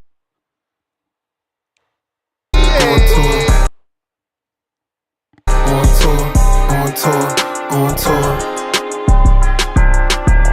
Border wars. Send that fucking beat. What up, Ness? That Mozzie step on. Told you I got you. Boxing Voice. Ron Boy Fresh. What up? What up, Mo? What's the deal? All right, man. Jake Paul. The game needs him. His fights are gimmicky. I've never been interested in that one Jake Paul fight, but his undercards are fire. I don't give a fuck what nobody say. This undercard is a nice undercard. Shit. I mean, we all know the Schofield and Farmer fight is going to be a good fight. We know Gilberto and Dortico's going to be a good fight. We know, but isn't my youngin on here? What's my youngin name? Avius Griffin. Isn't he fighting? Yeah, versus Julio Hammerhand Rodriguez. See, yeah. That shit gonna be fighting. Raul I think Raul on this one. I guess he fights in my head. See, all right, cool. See, yeah, that's right. All right, cool. That's what I'm talking about. This that real shit. So you get with Jake, I give him credit. You get the best of both worlds. He letting you know, yeah, my shit gimmicky, but don't fuck with my undercards. These are for the real motherfuckers. You dig what I'm telling you? So I can't really hate on it. I'm just keeping 100. As a promoter, the motherfucker is doing it, Slim. He is motherfucking doing it. He's signing all the females. He's signing all my boos up.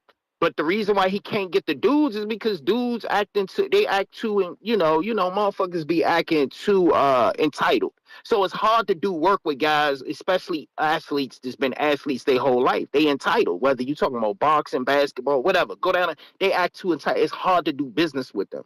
So, and I know they see Jake and motherfuckers is the Jose motherfuckers. They jealous and envious. They see the motherfucker with the bread, so they trying to get the bread too. But they're not trying to do it the right way. They want to outprice themselves off the gate. I ain't getting into all that. But that's the reason why Jake ain't got the men the way people want him to, get the guys and shit. But as for Jake, man, Jake doing his motherfucking thing. I don't per se like him as his fights. him fighting, but his business acumen, man, that's that motherfucker doing it, Slim. Keep giving us. You can give us the best of both. I ain't gotta look at your main event, but your undercards, I fucks with it, Slim. But that's all I got for you, Mo. All That's right. it. You the man. Rene Alvarado's on this fight too. He's the one that's going to be facing Victor Morales. That's a little bit of a step up for Morales. He should win, but to impress, he should get a knockout, which is going to be tough to do. Renee's only been knocked out twice out of 16 losses. He's tough, but that's really all he is at this point. He doesn't really get any wins. But Victor Morales, he's a good prospect. I don't know why they're taking so long with him because he's 27 years old, and he had got that big win over Diego De La Hoya in 2023, bro. They didn't capitalize off that. He only fought once in 2024, and that was in December. And now this is his first fight of this year. I don't know what the hell is going on.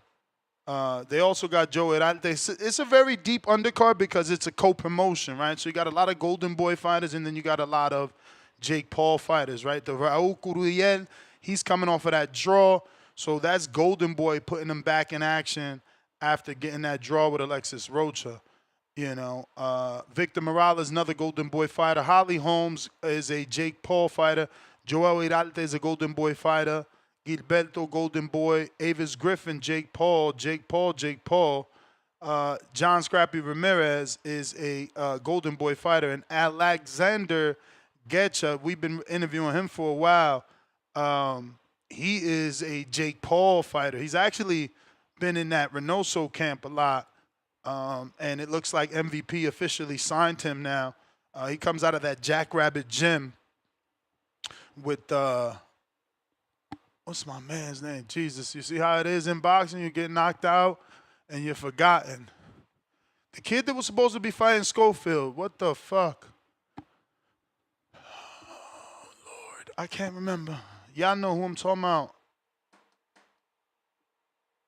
I see his face. The dark-skinned kid, he got braids, he got knocked out. Lucas Body took his spot. I just can't remember his name.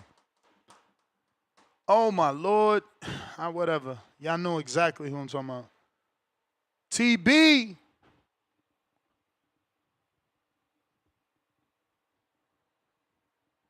TB on Discord. Ashton Slive. That's right, bro. Hello, you hear me? Yes, sir. Yeah, I think this Jake Paul card is solid, but if he wants to be taken serious, he has to fight 2-3 times a year and start. He got to pick a sanctioning body route to go. You know what I mean? I think he is cool with this fight with Chavez. I think it's a good step, but if he really wants to be taken serious, he got to pick a route, and then by the time he gets to Dodo or Opataya, it'll be bigger because he's actually put in the work. Like not every fight got to be a pay-per-view. You know what I'm saying? Or a clout gimmick fight. You know what I'm saying? So I think he needs to take a step back and be like, yo, let me fight 3 times. Let me fight these ring guys in the WBO or whatever. Pick a route and go from there. Because I think if his next fight is Dordo, that shit makes no sense because it's going to be another gimmick fight. Yeah, he has a chance to win, but he's not going to win. So if he wants to even have a chance at even winning these belts, he gotta, you know what I mean, take a step back. Not every fight gotta be to compete with Turkey. But that's kind of my perspective on that. But I think what he's doing for the women is phenomenal. I think, but for the dudes, I think for him, yeah, if he goes if he starts fighting like an actual somebody who's trying to build his career, I think the dudes would start taking him serious. Like, oh shit, Jake fought 3 times a year for another 3 years, and now he's at a chance for undisputed. Dudes would definitely start signing if he does that, and then by then, it's gonna be a movie. He may replace Tank. Nah, I'm just playing. Tank fans, don't get mad. Chill. But yeah, man, what you think about that, Ness? I mean, he's never going to take the traditional path. It's just, he's a money man, bro. He got $3 million seats right now, 3 of them, $1 million apiece. and he got the same law firm to purchase those sponsored seats. You just can't go backwards, bro. Like, you know, you heard what Adrian Clark, the manager of Brian Norman, said. They don't care about the fans. Bob Arum has said that. Why? Because they have to, at the end of the day, think about their bottom line. You know, when they go to that bank and they make them payments, is it going to be insufficient funds, or is there going to be some profit, some ROI? But you don't think he can still do both and pick a top 5, top 10 name I and still mean, go he that could route? do it. He could do it, but he's not going to make the money he's accustomed to, right? Like, how much money is the zone going to give him for a guaranteed the zone fight? And then how much of that is going to be left over for his A, opponent, B, undercard? Because he is such an expensive fighter. He would have to take a pay cut, bro. I'm not appreciating that. He got to take a pay cut. Like, hypothetically, let's say the zone is giving him $5 million to make math simple. Like, yeah, we'll give you a Jake Paul date. Here's $5 million. You got to put together your undercard and your main event. And it's like, well, damn, Jake is Jake. He deserved $5 million. So now he's got to say, all right, cool. Pay me $2 million, give my opponent $500,000, and make the rest of the undercard. You know, and that means somebody on the undercard is going to get very close to Jake just to give you a good undercard. Like, I don't know, bro. Promoters don't do that shit. Now, granted, $5 million is a lot, because if you look at this card, ain't nobody getting that type of money. Victor Morales ain't getting, he ain't even making the old Brian Norman money. He not making $170,000. Raul Curiel is not making $170,000. Maybe Schofield's making a little something, but he ain't making, he should not be making more than Brian Norman was making without a title. Like, how is he making over $170,000? What did he do? You understand? Joel Iralte, come on, bro. We talking about guys that's getting $15,000, $25,000 at the most. You know, Griffin definitely getting over the 25 that his manager was investing. We know that much, but we don't know how much. Is he making 100 on his first fight with Jake? I don't know. Ramirez, Scrappy, he on the bottom of the undercard. Is he making motherfucking 100? I don't know. He might be making 100 because his relationship with Zurdo, you know, and he's a top Golden Boy fighter. But is he making 100 as a 105-pounder with no title? I don't know. So again, if Jake is willing to take a pay cut, of course he can do it.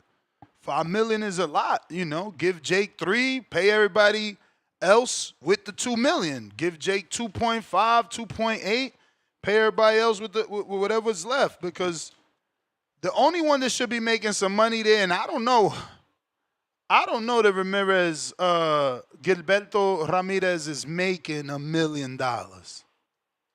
You know, when's the last time we talked about Gilberto making $1 million?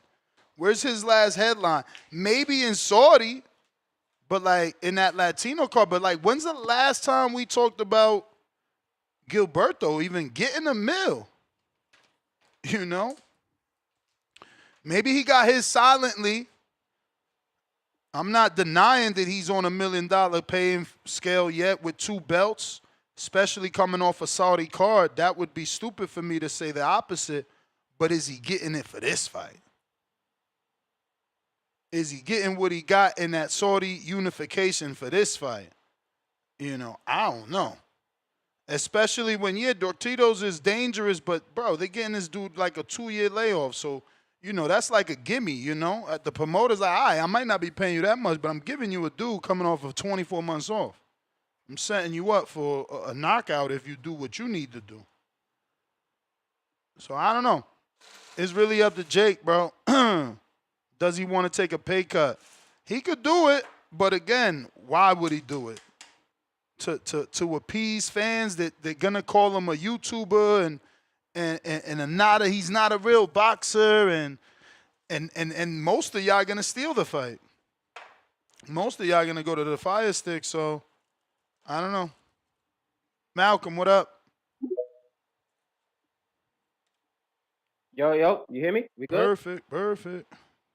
Hey, shout out to you, Ness. Yo, this is me actually trying to learn some shit because I'm not really hip to the business until I really started listening to the show. So I kind of just want you to break this down for me if you can, or kind of explain because you're saying the whole term sheet shit, right? And I'm not trying to make the show about that. My bad for that, but I'm dead ass trying to understand this shit. So there's usually a term sheet before a contract, correct? When it comes to this boxing shit. Term sheet or email, yeah. All right, and then it needs to get signed off, correct? I mean, what do you mean by signed off?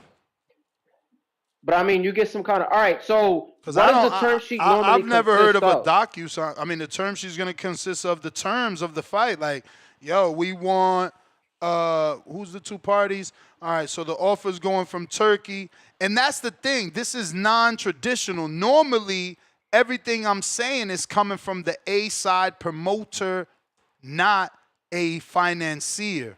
So this could be a little different because we got a middleman sending two men two separate contracts or two separate term sheets saying, hey, do you mind taking this amount of money to fight Brian Norman?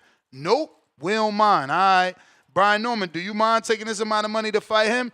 Nope, we don't mind. All right. Well, now y'all need to come together on the terms. Where, it's going to happen in Riyadh, but everything else, you heard Norman. He was interested in knowing what size is the ring. What else is he going to be interested in knowing? Of course, does his son walk out first, the champion? Or is the champion in the blue corner because Devin thinks he's the A side? Or Bill thinks, all that matters. And that takes time to iron out, then put on a contract, send it out. Now, another thing in boxing that you can Google, I'm pretty sure this has already been documented, someone saying it verbally and then, it gets documented. There's times, brother, when the actual fight contract don't get signed to the day of the fight.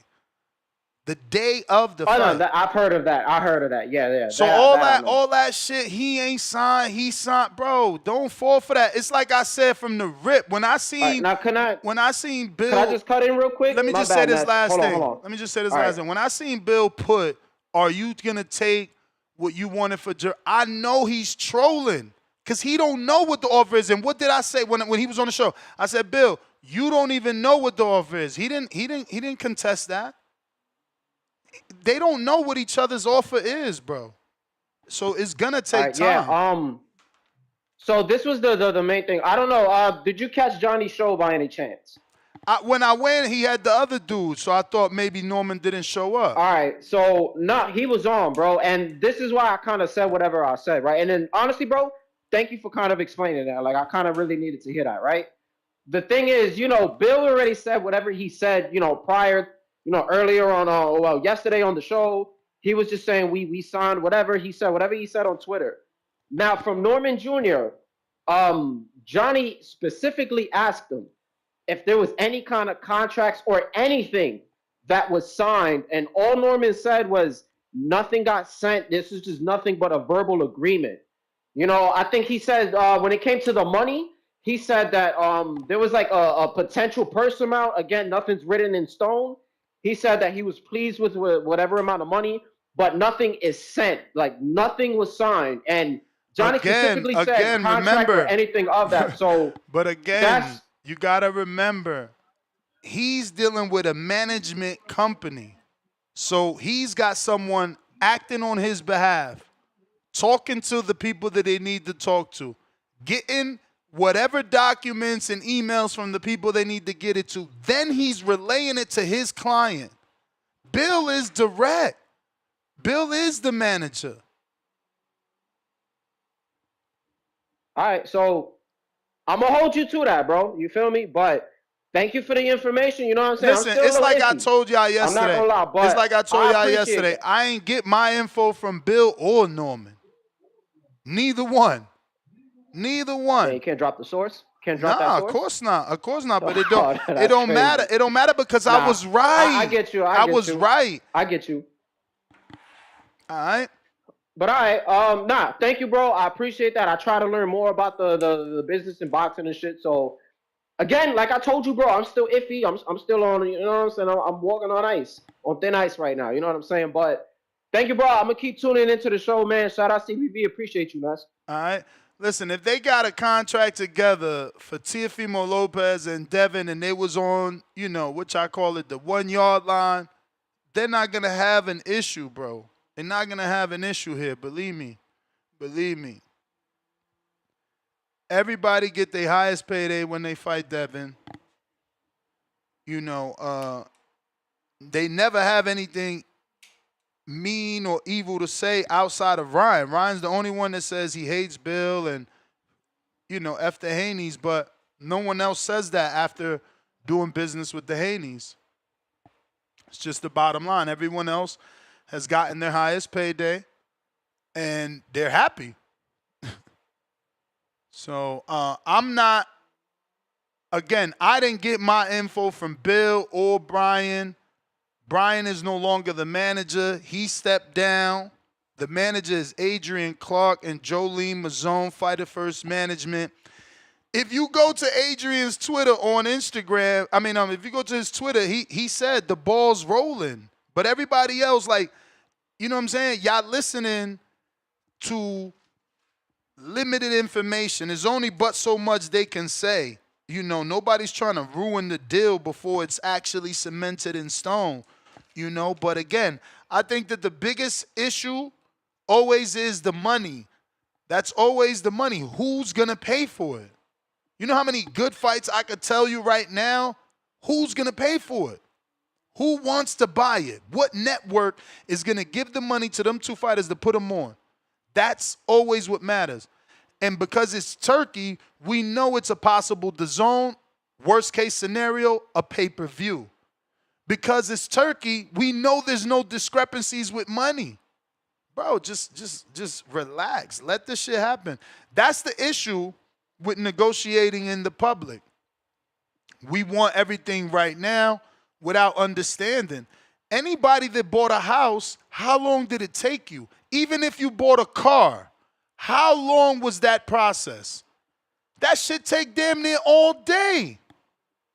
You know what I'm saying? So, and I'm talking a car. The house, that's a process. There is a process, you know, a very long one. So, bro, contracts weren't meant to be made and executed in the same day, bro. Thank God we got DocuSigns, you know, but that's not how it works in boxing. Like, can we get this fight signed?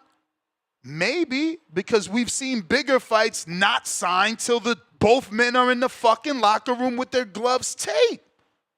Which makes no sense because how the fuck would they sign? But you know what I'm saying.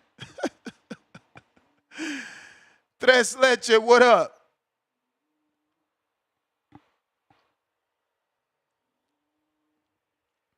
Yep. If you're watching this on YouTube, hit that thumbs up. Listening on X, hit that retweet, repost. Watching on X live streaming video, hit that retweet, repost.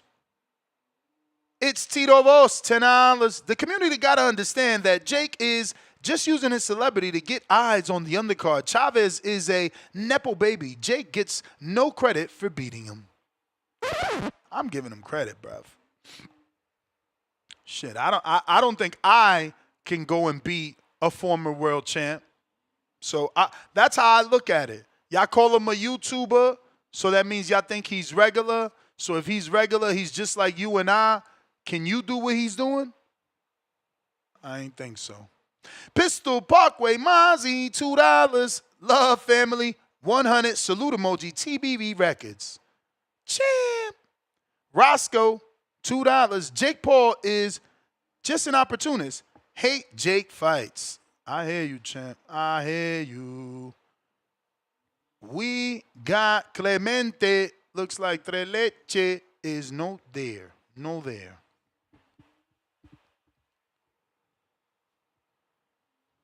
What's up? Can you hear me? Perfect. Yeah, man. I like this fight. I think it's a good card. I think I like Jake Paul. Yeah. Sorry, I'm in the gym, so breathing hard over here. But I think Jake Paul's gonna win a decision. I don't think he'll stop him. I think Chavez is durable enough, and I think he'll give him a decent fight. Uh, I think Zurdo. I mean, what the hell is Zurdo doing? Why isn't he fighting? Jairo Patai's been calling him out. Why isn't he fighting him?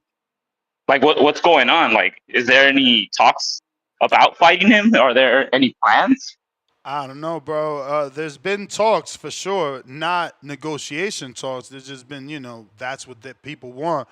Um, you got to remember Oscar's there, bro. Oscar's his promoter. What fight goes off without hitch with Oscar? We seen him get in the middle of Ampo and Ryan. We seen him get in the middle of plenty of Virgil fights. I mean, it's got to get that okay from Oscar. I don't know. I just think they're taking too long. I think like Gilberto's like,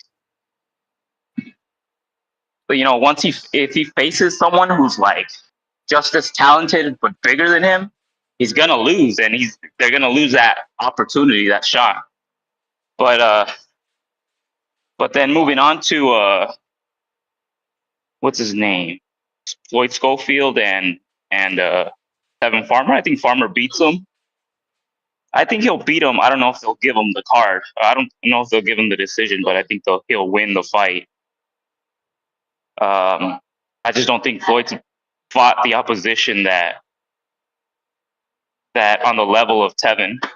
And that Avian Griffin guy, I was actually gonna bet on Julian Rodriguez because he's like a plus 500, but I didn't know about this guy. I thought all of you guys were rolling with Julian, but turns out that guy's really good apparently, right? Yep. Yeah. So I probably won't touch that one. I wish Amin was here because I don't know who the Holly Holmes fighting, and if she's any good. She's undefeated, but women's records are deceiving. But anyway, that's my call. Looking forward to the fights. Shout out TBV. All right. Appreciate you. We got Quest the Best. What it do?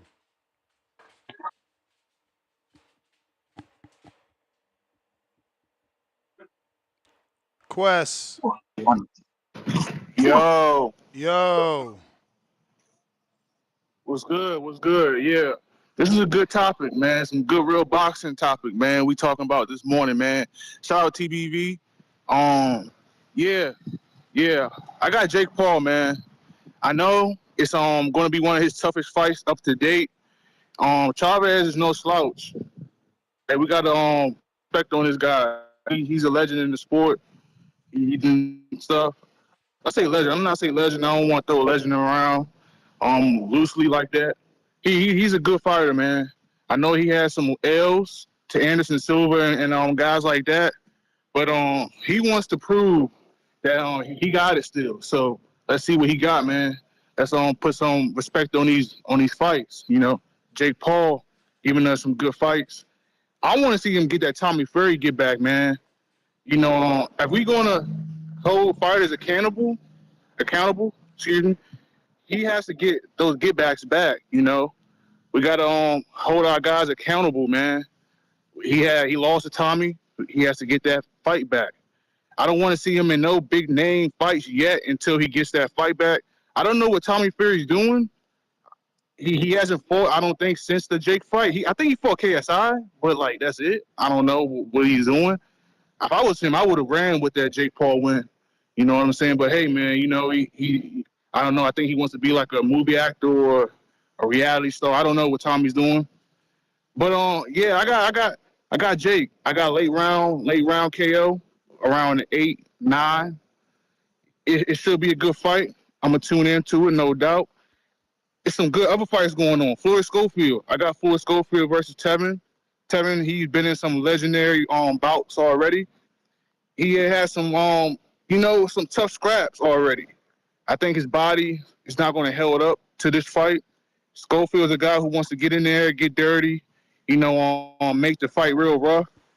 And let's see if Tevin still has enough in the tank to withstand that type of pressure. You know what I'm saying? So if he goes in there and beats a young on Schofield, he should be able to get like some good shots at it, like a title again.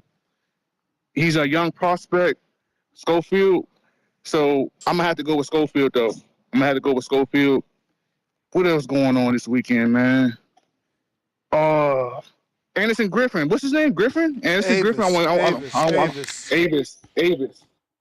I'm gonna have to go with Avis, man. He came on the show. I think both guys came on the show already. So it's just I'm gonna have to go with Avis. I like his style. He goes in there, gets KO'd. That's the bell, man. I'm out though. All right. If you're watching this on YouTube, hit that thumbs up. Don't forget to also hit that notification bell. It's going to help with the visibility. Let people know we rock out multiple times a day. If you're trying to call in, Discord is available. X Spaces also available. We're doing previews and predictions for Jake Paul's fight. It is a pay-per-view for those that weren't aware, even though it's on DAZN. They still charging us pay-per-view. That good old-fashioned subscription means nada these days. Consejero, what up? Enes, good morning. Buenos dias. I think today's caption should have been $60 for Jake Chavez ? Exclamation point. Because they're just wild at this point. I'm gonna do everything in my power not to pull the trigger. I got so I don't want to waste my $60 on this fight. You might want to start over. You were kind of spotty until your internet got clear. Oh yeah. I was saying I'm gonna do everything in my power to not pull the trigger on this fight. But we'll see, man. I'm just most likely going to tune into the show, kind of go from there. Let's see. I hope it's a good fight at the end of the day. I think even if Chavez Jr. makes it a good fight, I think it's a step in the right direction and just, just getting that respect back from fans. But I'm definitely pulling for Chavez Jr. Let's see. I think for sure Zurdo's going to win easily. I don't think it goes the full 12 rounds. And I don't think there's any way if Jake Paul wins, and obviously Zurdo's going to win, there's no way in hell that Jake Paul's going to want to fight Zurdo. He's going to keep fighting these retired, semi-retired boxers. Well, that's been the rumor that's been the word. It is Jake Paul and Zurdo next. Okay, man. I'll believe it when I see it. And you got to remember, Zurdo did start at 160. Okay. Yeah, but Zurdo's a boxer, For sure.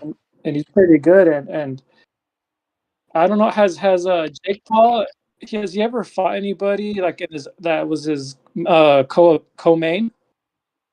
No, not that I know of. Yeah. So I don't think it's gonna happen. Like I said, I'll believe it when I see it. But yeah, it's a great undercard. I think that's what's making it really hard to not want to buy this fight. But then we got next month, right? We got Dubois. And then I definitely want to see Berlanga and Shiraz. So it's hard. It's hard.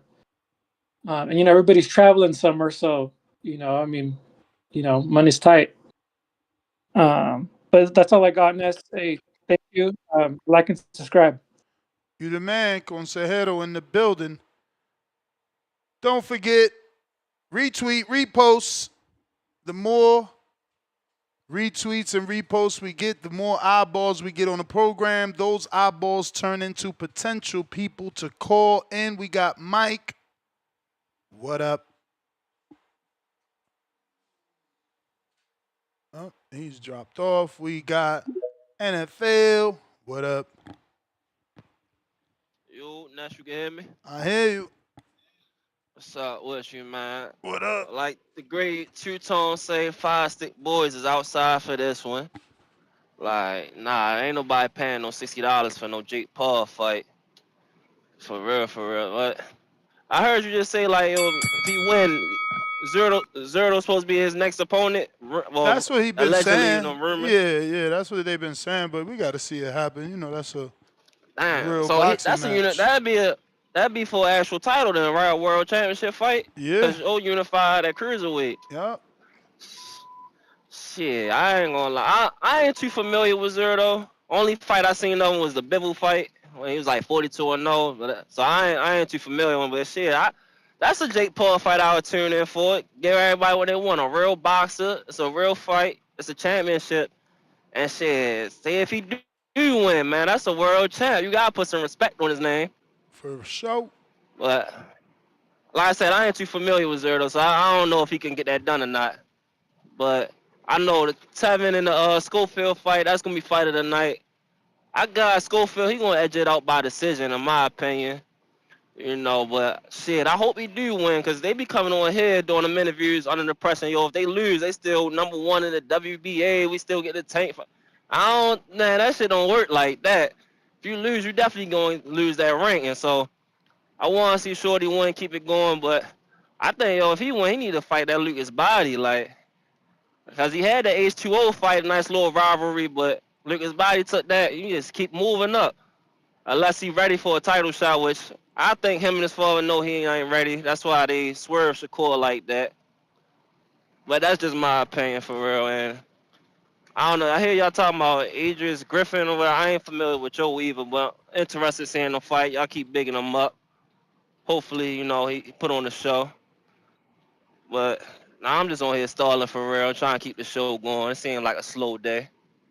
Yeah, we chose But the Jake Paul topic, but I mean, you know, we got to cover all the weekend's fights. So what kind of boxing show would we be if we don't tell you who fighting this weekend? nah, respect. So then let me ask you a question: Is if it's not Zero, who would you prefer to see Jake fight next? Then, say if he come out with a victory.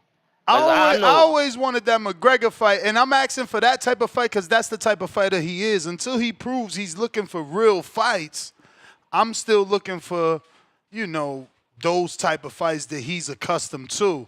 So I think McGregor, like, until he showed me he really want to, like, and where's he going to fight? He was a heavyweight last fight. Now he's whatever weight he is now. Like, where's he going to campaign at so I could put a real opponent on him? I can't see McGregor taking that fight. Only cause McGregor, he's an actual fighter, yo. And if he lose to Jake Paul in the boxing match, man, his stock value gonna drop. They got that built-in beef. That shit been going for years. He made that chain. He went to his fight. That's that fight we need for sure. It'll definitely do numbers. They gonna both get a bag for it, but man, the two egos on them, man, neither one of them could take that loss. Well, Jake probably could, but McGregor, hell no. Like, he was able to take the loss to Floyd, cause that's Money Mayweather. You lose to Jake, man, the UFC ain't even gonna want to bring you back. Damn. You He feel gonna me? make But good money though. He probably gonna make close to that Floyd money. Him and McGregor. hell yeah, I can see that. But yeah, And he but yeah, I got got big as Jake. hell for Huh? that movie too. Like he could get to that weight. He got big as hell for that Roadhouse movie. It came out he was on steroids for that shit too, just cause he was like recovering from a leg injury or something too. Oh. So yeah, he was definitely on the roids for that movie. You could tell that motherfucker was big as a house. Hell yeah, but I do got Jake by decision for this fight. Man, Chavez, he ain't gonna get knocked out. His father fuck around disown him if he get knocked out by Jake Paul. That's what I said. You feel me? So he gonna be in there durable. He gonna make it to the end. But yeah, Jake ain't coming to lose. Word. Yeah, that's my call, man. Hopefully some more callers show up eventually. All right, champ, you the man. Appreciate you. We put that link in the chat. If you're trying to call in, you know where it's at. We got Hook Like Berlanga with the $2. Bill attacked Norman Sr. Mama. You support that, Ness? Of course not. Of course not. You know. Hopefully, them dudes could relax until that fight get made. Norman Short going viral. I mean, more people have downloaded that from TikTok than I ever seen. Like, they reposting that. You know, him saying he gonna have Brian Norman knock out Devin and step over him. People loving that. It's going viral. If you haven't hit the thumbs up, please do so. Absolutely free. And it's going to help with the visibility. Hopefully, we're going to activate that algorithm into getting some more eyeballs on the show. And potentially giving us some more callers. We got round uno with the sports talk. While he gets his mic and shit together, we are checking in on our polls all throughout the internet universe. Is Jake Paul a real boxer or just a marketing genius? Will beating Chavez Jr. prove he's legit? 14% say he's a legit boxer. The win proves it. Only 14%. 44% say marketing genius. Win means little. 12% boxer, but the win not good enough. 31% gimmick, even if he wins. So they are not giving poor Jakey any credit whatsoever. Round one, you hear me or no? I guess I got to bring you up. Yo, you there? You there? Can you hear me? I hear you. Yeah. I hear you. All right. You had me a little. I was like, wow, I'm over here touching buttons. I'm like, what the fuck is going on? Yo. So about this Jake Paul situation and topic, man, real interesting topic, right? And something that I can relate to, right? All right, guys, stay with me on this one, right? The problem I'm seeing we're starting to have with Jake Paul is that when he came into the game off social media, right? And it was a kind of distasteful thing that we saw this guy, which we thought at the time was playing with boxing. Until I saw Jake Paul for what he truly was. He's just like the WWF. And I call it the WWF because that's how long I used to watch it, right? When I used to watch wrestling, I forgot that once I found out it was fake, I still watched it. Why? Because of entertainment. I allowed it to entertain me. I liked it, the storylines, the matchups, and no matter the outcome, I still watched it because I was entertained. I think that we're starting to forget what Jake Paul was as he makes his transition through boxing. And we're waiting for the day for him to start fighting real boxers so that we can take him, as we consider in the boxing world, boxing serious. Because as of right now, the way I view Jake Paul, I'm allowing myself to view him as entertainment. Not as, because I got to remind myself, this was a kid that started on a journey to try to get into a sport he knew very little about. So why am I holding him to a pro standard when he was never dishonest to us? We knew he came right out of Nickelodeon, him and his brother. And let me tell you something right now. In the boxing world, I would have never thought in my wildest dreams I can get off my couch and put up enough money to get Floyd Mayweather to come out of retirement and fight me in an exhibition match. How many of you would kill to share the ring with Floyd Money Mayweather? His brother did it. And then Jake Paul did it with Mike Tyson. You understand what these kids pulled off? Like, one did it with Tyson and one did it with Floyd. Like, that shit I would dream about doing. And to sit here and be like, oh, fuck Jake, fuck this, that, you know what I'm saying? I'm like, hold up. Homeboy pulled off some serious shit here. Walking into from Nickelodeon. So I'm not on his level. I'm not judging him like the Devin Haney's of the world or he's not on that level. So in order for me to see him and get the entertainment value out of Jake Paul, I got to view him as such. You know, go with the theatrics, go along with the event, have a good time. And watch something and allow myself to be entertained.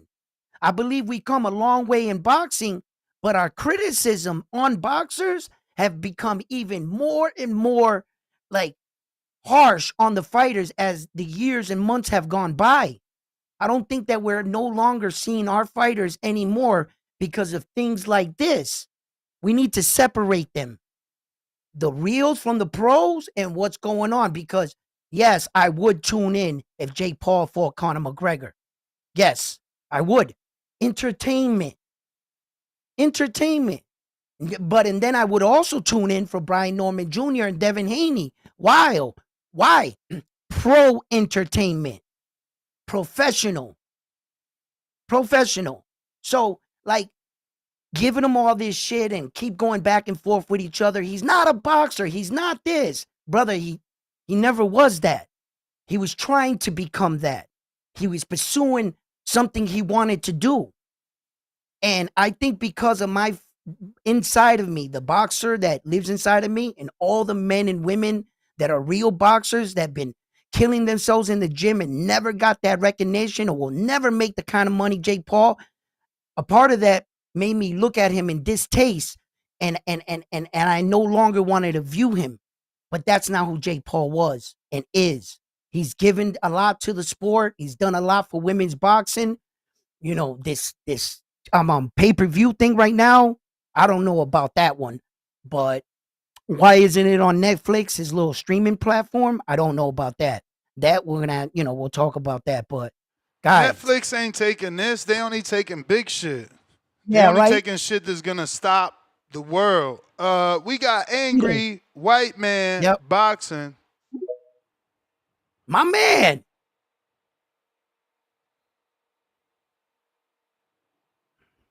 Gotta unmute. Yo, Yo. what's up with you, round one? What's up, Evan? It's the angry white guy. What's up, man? What's up, man? I see you. I see you. How you doing? What's up, Ness? How you doing today, bro? Chilling. How Yeah, I'm about just yourself? calling in. Fantastic, bro. Fantastic. Working a lot, but you know what I mean? It's like Jake Paul is definitely good for the sport of boxing. He's definitely like I don't know what it is with hardcore boxing fans. I get it, man. They don't like the fact that he came in the game with popularity, but that's what happens with the internet nowadays, bro. All these boxers got the same opportunity to press live on their YouTube channel or come on the internet and get themselves known by people. Bro, the only thing missing with Jake Paul is he don't go in the cruiserweight rankings, and which he should right now because who the fuck's that cruiserweight? Jake Paul got access to all the recovery, millions and millions and millions of dollars, bro. People need to start taking him serious. He's good for the sport. He brings much needed attention to this sport. It's a shitty fight with Chavez Jr. Chavez Jr. highly inactive. I don't think he's going to be able to fuck with Jake Paul, who's pretty active lately. Got a big right hand. Should be an entertaining fight. I don't really care about that fight, truth be told. But the Tevin Farmer Kid Austin fight, great fight. Timing is everything in boxing. Farmer coming off the two Zepeda fights, which some people think he won both, some people think he lost both. You know what I mean? I ain't here to argue scorecards or nothing like that. I think Tevin lost the second fight and the first fight. But timing is everything, man. Kid Austin, highly inactive. He hasn't fought in a while. The last time we seen him was the debacle with Riyadh season. I think Tevin Farmer got this one. You know what I mean? I think he comes in and humbles the young man because Kid Austin ain't never been in the ring with somebody with a Tevin Farmer IQ. Tevin Farmer could fight his ass off, bro. I know he's getting a little old, a little long in the tooth, but he's going to turn back the hands of time this weekend. I'm going with Tevin. I'm going with Jake.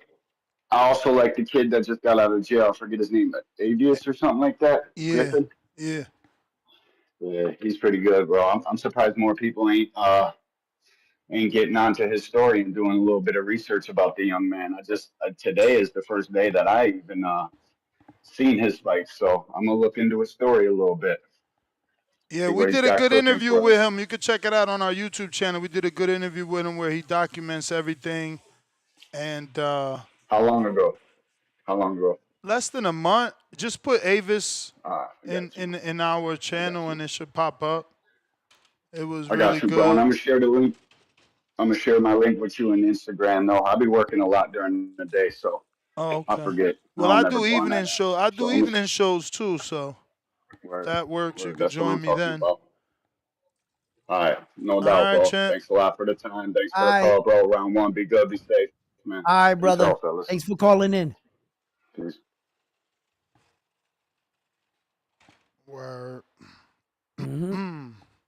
I mean, I think a lot of people can have lot of mixed feelings about this Jake Paul situation and say what you want. You know what I mean? Oh, Edward's crying or whatever, but listen, guys, man, does it not still bring to the sport of boxing? Or they got boxing Heck gloves? Are the yeah. rules boxing? All right then, man. No, I mean, You look, know, look at you the know these undercard. guys, Look at the undercard that we got because of him. I mean, we wouldn't see right? Avis and Julian.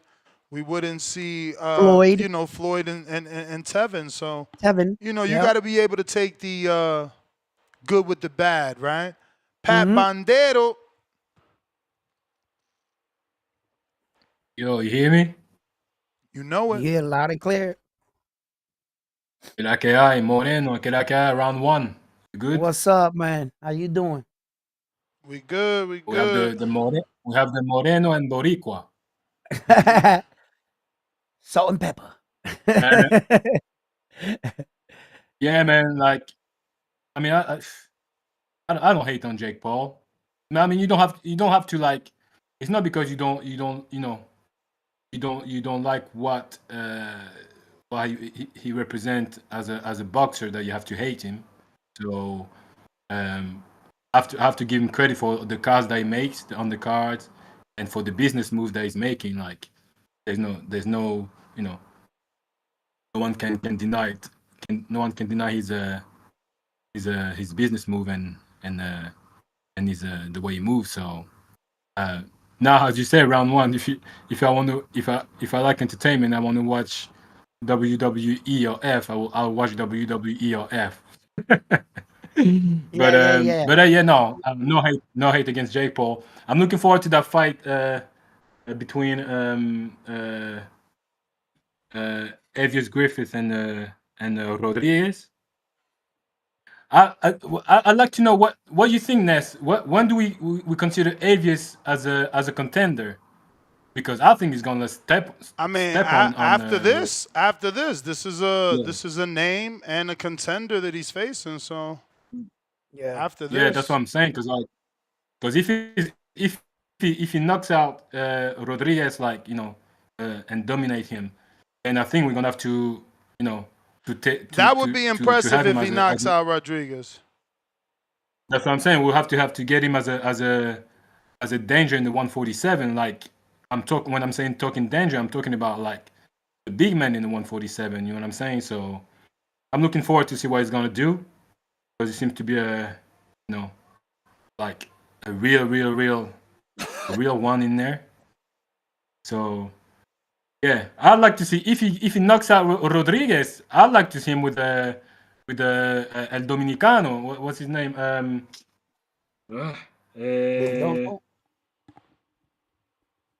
Yeah, Rohan. Yeah. Yeah, we got to I see like to see him with Rohan get past Quentin Randall. How he looks too. yeah, true. Yeah. But yeah, man, I'm looking forward to see Avius and Schofield as well. Palmer. That'll be pretty good. Apart from that, man, looking forward to the weekend and looking forward to the few weeks coming up as well. We got a lot of boxing coming. You're gonna be busy, Moreno. Yes, you're gonna be a busy man. Yes, sir. The way I like it. Oh yeah. All right, keep doing your workout. Round one.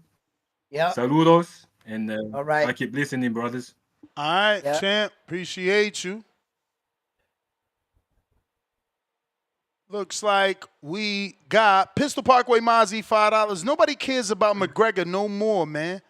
He should have made the Alex Pereira fight. He's talking about Jake Paul. Jonathan Sins with the $6. He says, play that Mozzie.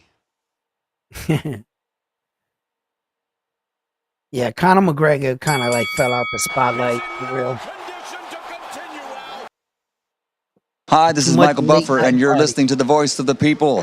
Let's get ready for Boxing Voice. Breakfast Club of Boxing as GTO.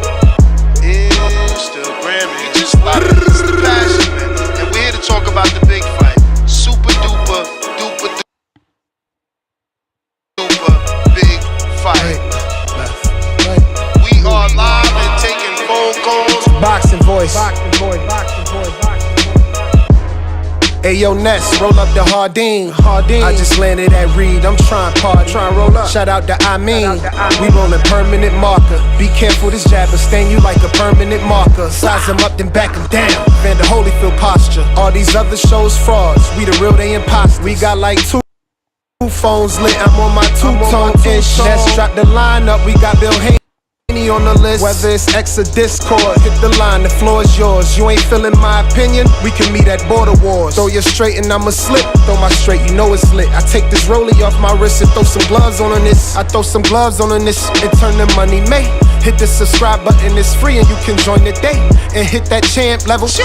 Appreciate it. We live every day, twice a day. We stay dedicated. This the Boxing Voice. No better way to start your day. If it's hot, we got the drop, and that's each and every day. Whether you on the West Coast or the East, press play. 6 a.m. or 9 a.m., we'll get you through your day. This the Boxing Voice. No better way to start your day. If it's hot, we got the drop, and that's each and every day. Whether you on the West Coast or the East, press play. They tuning in from New York all the way to the UK.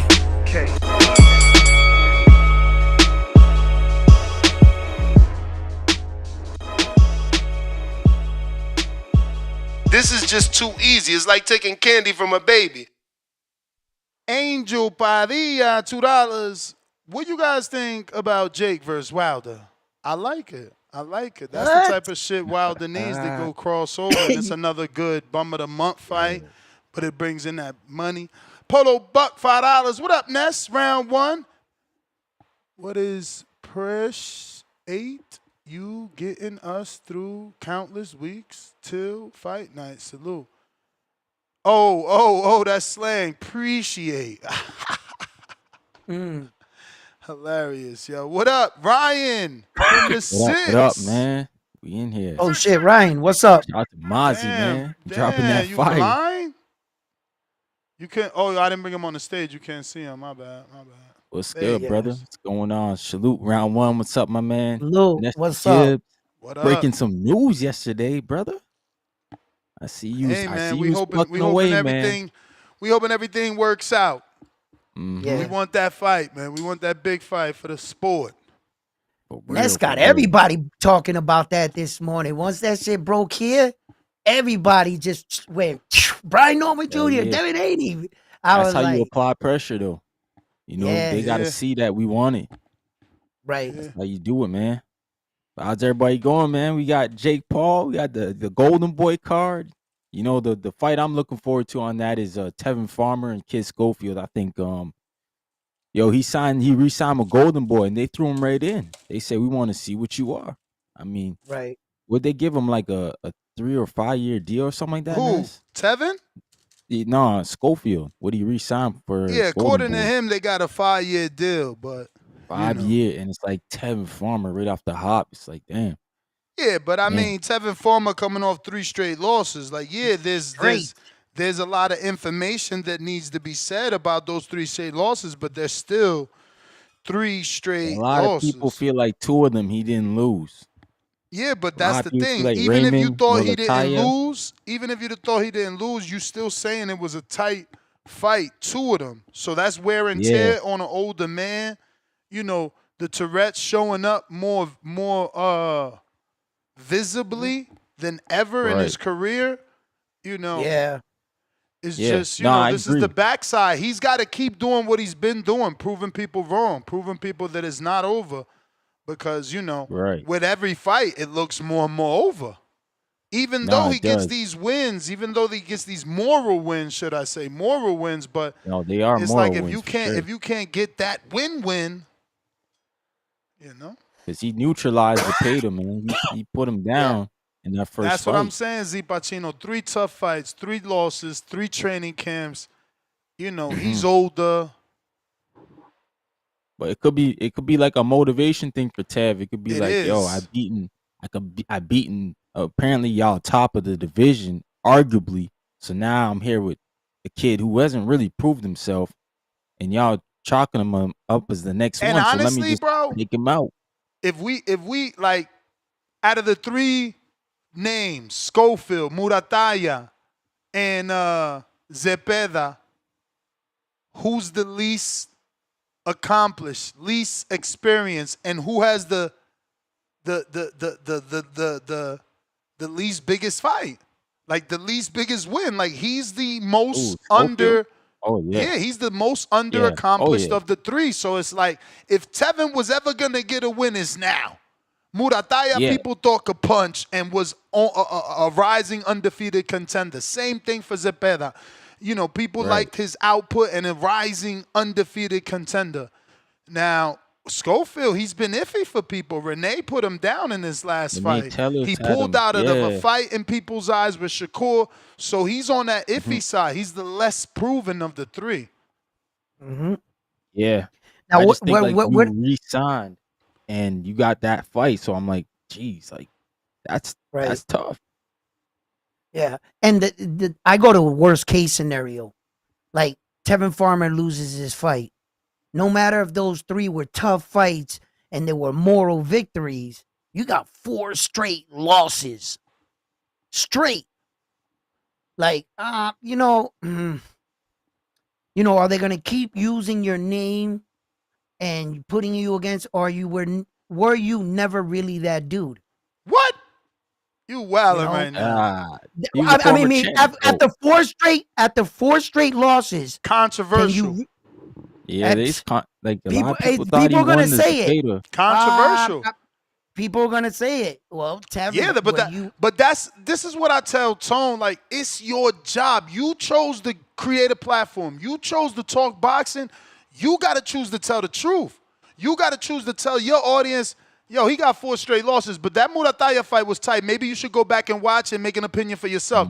That Zepeda fight was really tough. That's why they gave him a rematch. Go back and watch it, make an opinion for yourself, because these 4 straight losses don't tell the true story. You can't insinuate that it's really 4 losses and that he's washed up. That's not how it goes. Nah. What do you think Because promoters Raymond gonna was say? supposed to run through him. And What Raymond you mean? didn't. The promoters put him in there because they know that he's durable. They know. It's like, bro, we've been paying you X amount of dollars to fight. You built a name.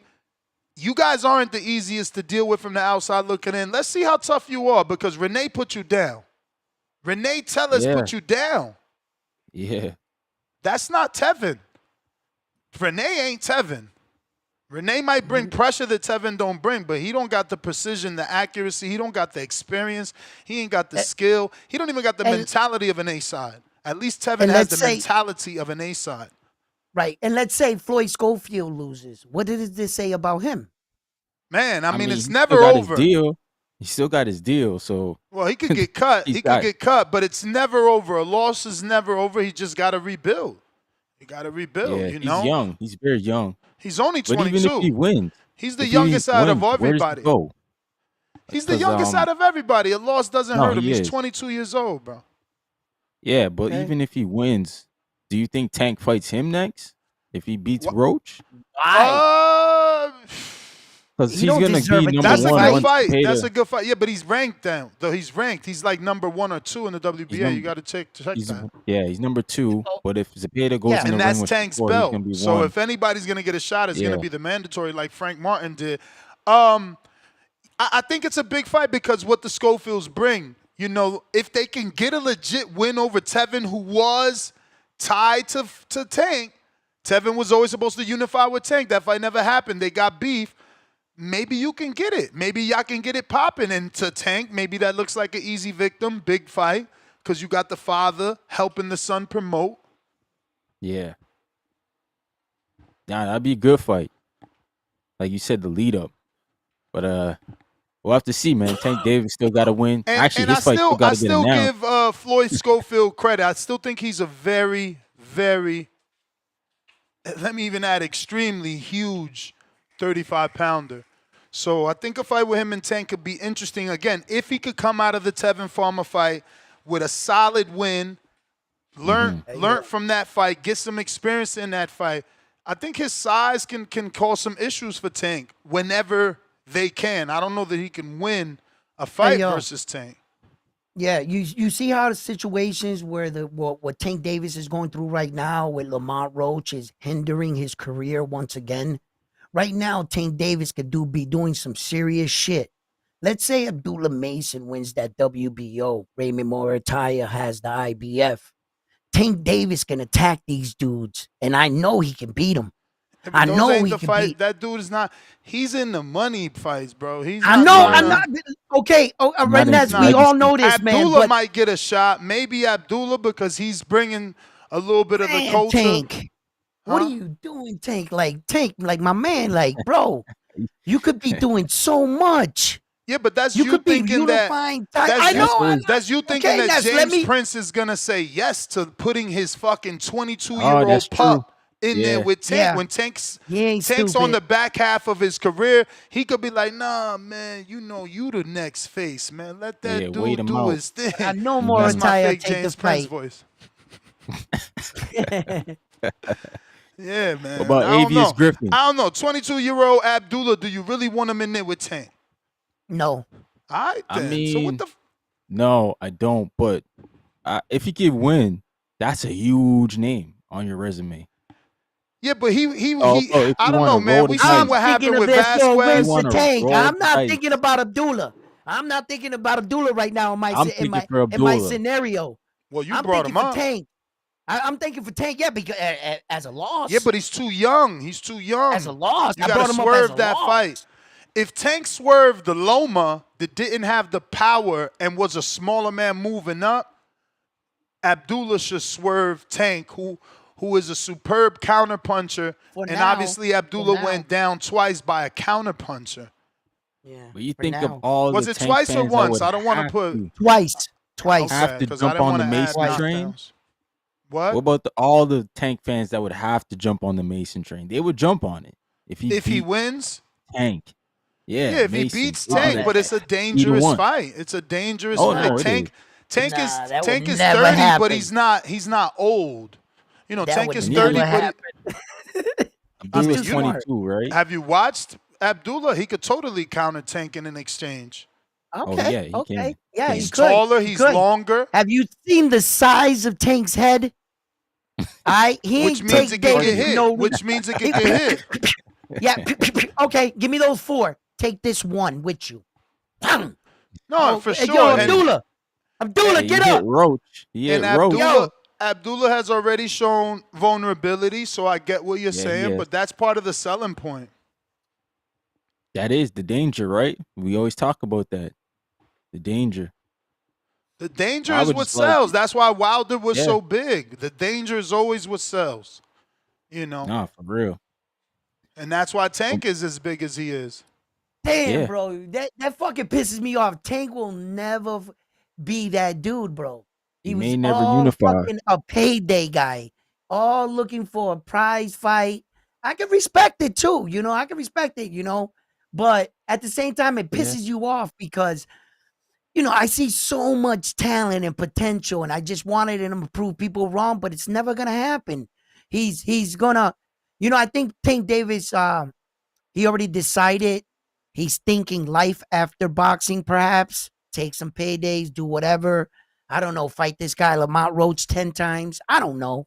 But he's just doing everything but unifying, and as a uh, fan, I thought for sure when I saw young Tank, I was like, oh, he's gonna do big things in boxing. He might fucking pass Floyd's records and blah blah. Then all of a sudden, as the years kept going, it was this more belts don't matter. And if George Cambo's, I'll fight you if you drop all 3 of those belts and blah blah blah. And I was just like, I I don't didn't know, want to man. If believe it. that Like I used to think like that, Edwin, but like I got a friend, man, who became the first overall pick in the NBA, first one from Canada to ever do it, and Yeah. he's from the slums, and his career never went good. His career went really bad, but he became a millionaire, and he invested his money, made it out the gutter. His mom was a single mom.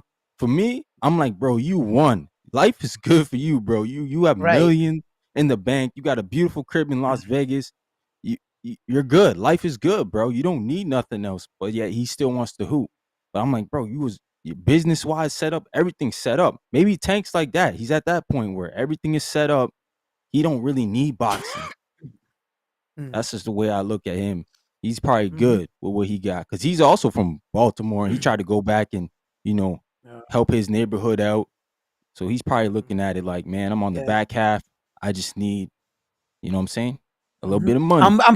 I'm pretty sure at one point in time, Manny Pacquiao that made over $100 million in boxing, and fighters like Tito Trinidad, Felix Trinidad, man, made $90 million reported in his career, said, I don't ever need to box. I'm Chad, pretty that's who it is. established, you know? Anthony B. And both of those guys are basically, you know, I'm not gonna say broke because, you know, they still got a lot of stuff they bought and people love them and stuff. And if it wasn't for that, but shit, have over $100 million and today not have even 5 million in your bank account, it's crazy. Like, and Who don't got 5 million? Who said that? Pacquiao? Felix Oh, Trinidad. It's a Trinidad? sad case, bro. Yeah, my Puerto Rican fighter. Like, I saw his documentary, I saw his diet talk, I saw him on interviews. And he said like, he I ain't got followed it. 5 milli? Nah, I'm not gonna say that. I'm not gonna say like it might be worse than that, bro, because he still owes money to the IRS, and they took everything. Chihuahua. They took his bank account. They took everything. So he might not even have that. But the love and the support of the fans, and he started this podcast, and he's starting to get some appearances, and you know he's starting, you know, but he lives a real modest lifestyle compared to his $90 million a mansion that, you know, or a lifestyle that he had. His mansion didn't cost 90 million. Let me not mess that up. Homie, what are you talking about? Don't do that. Don't do that. I've said 90 Don't do million. that. You did it. You know, He said don't yeah, because I fuck up on my words. But his mansion and $90 million lifestyle, you know, I don't know what his mansion was worth, but waking up one day from there to be told the next day, bro, you broke. Your dad made an investment. He swindled all your money off this investor, and you owe us money now. To be woken up like that, he had a, you know, and you know, sometimes people, we think that we're financially set, and it doesn't always work out that way. Yo, that's podcasting right there. You see how you had that voice, it was like hot, angry, then you went and say it's soft. It doesn't always work out that way. You tried to hit him with the sentimental one right there. I love that shit. Oh, man. So the WBC said they're gonna rank Jake if he beats Chavez. How you feel man, he about might that, get a man? shot. He might get a shot, man. That's disgusting, man. What you mean? That's disgusting. That man doing his thing, man. Well, Let that man do his technically, thing. I'm paying sanctioning fees. I'm Chavez pissed right is a boxer. Chavez is a boxer, a professional boxer that fought Yeah, for world but titles. how many fights So does Jake Paul have? I don't know. I How don't many? follow the man. How many real I don't- boxers has he fought? Let's ask that. Like not dudes with the pro debuts and all that. Okay. Because I know he went on that MMA streak where he was fighting a bunch of those guys. I don't know, Oh, man. Didn't he oh. start off his career with like a basketball player or something? Yeah, Nate Who? Robinson. Jake? Yeah, Nate Yeah. Robinson. He flatlined him.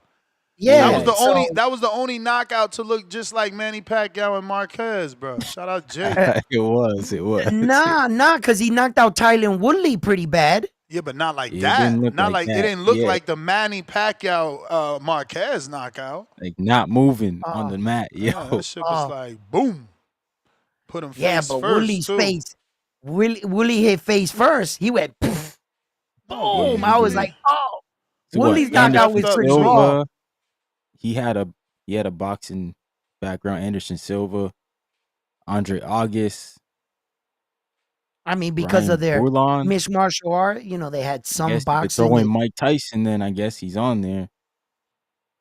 So he's Nah, beating you can't 5, count Mike. or if he beats Chavez, he's beating 5 boxers.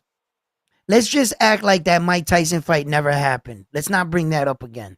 You Okay. hating, bro. It's Mike on should have never. there. Mike should have never took it. We can't do that because like Mike took Yeah. it and he made hella money from it, and people were happy that he got that money. People were happy that Jake gave him that opportunity, right? Like before that, Yeah. there was talks that maybe Mike ain't had no bread. Khaled,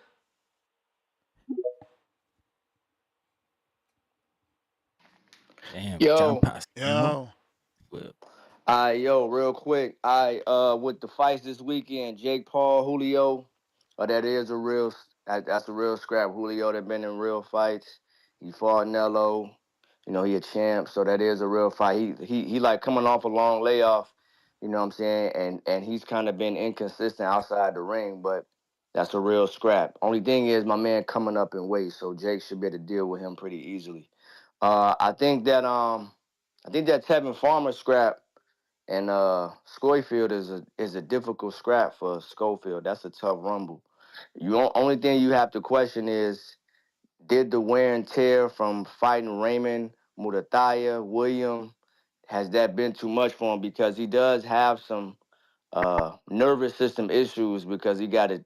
Well, he said that he's always had that little tick because he had something else. So that's probably something different. Yeah, he said he always had that little tick that he got. Hi, my name is Jesslyn. Yeah, My but bad. you just no, you good. So you just gotta wonder if that's gonna take a toll, like just from all the wear and tear, but just from the vet savviness, just from the skill set, just from like he can neutralize Schofield power with the defense. I don't know if you can cut off the ring. He gonna get to get in there and moving, getting slick with you, jabbing you, spinning you around. It just could get real funky in there if like Schofield not ready. Schofield might have to maul him or something like that. But even then, like Tevin is a big, strong guy. Like, he from Philly. It's just gonna be a tough rumble. It's gonna be a tough rumble. Like if he beat Tevin, because William went a draw with him, and it was just, like if he beat Tevin and kind of handle him, it's like whoa, oh shit, all right, Schofield might be the real deal. But I'm actually gonna pick Tevin in that scrap.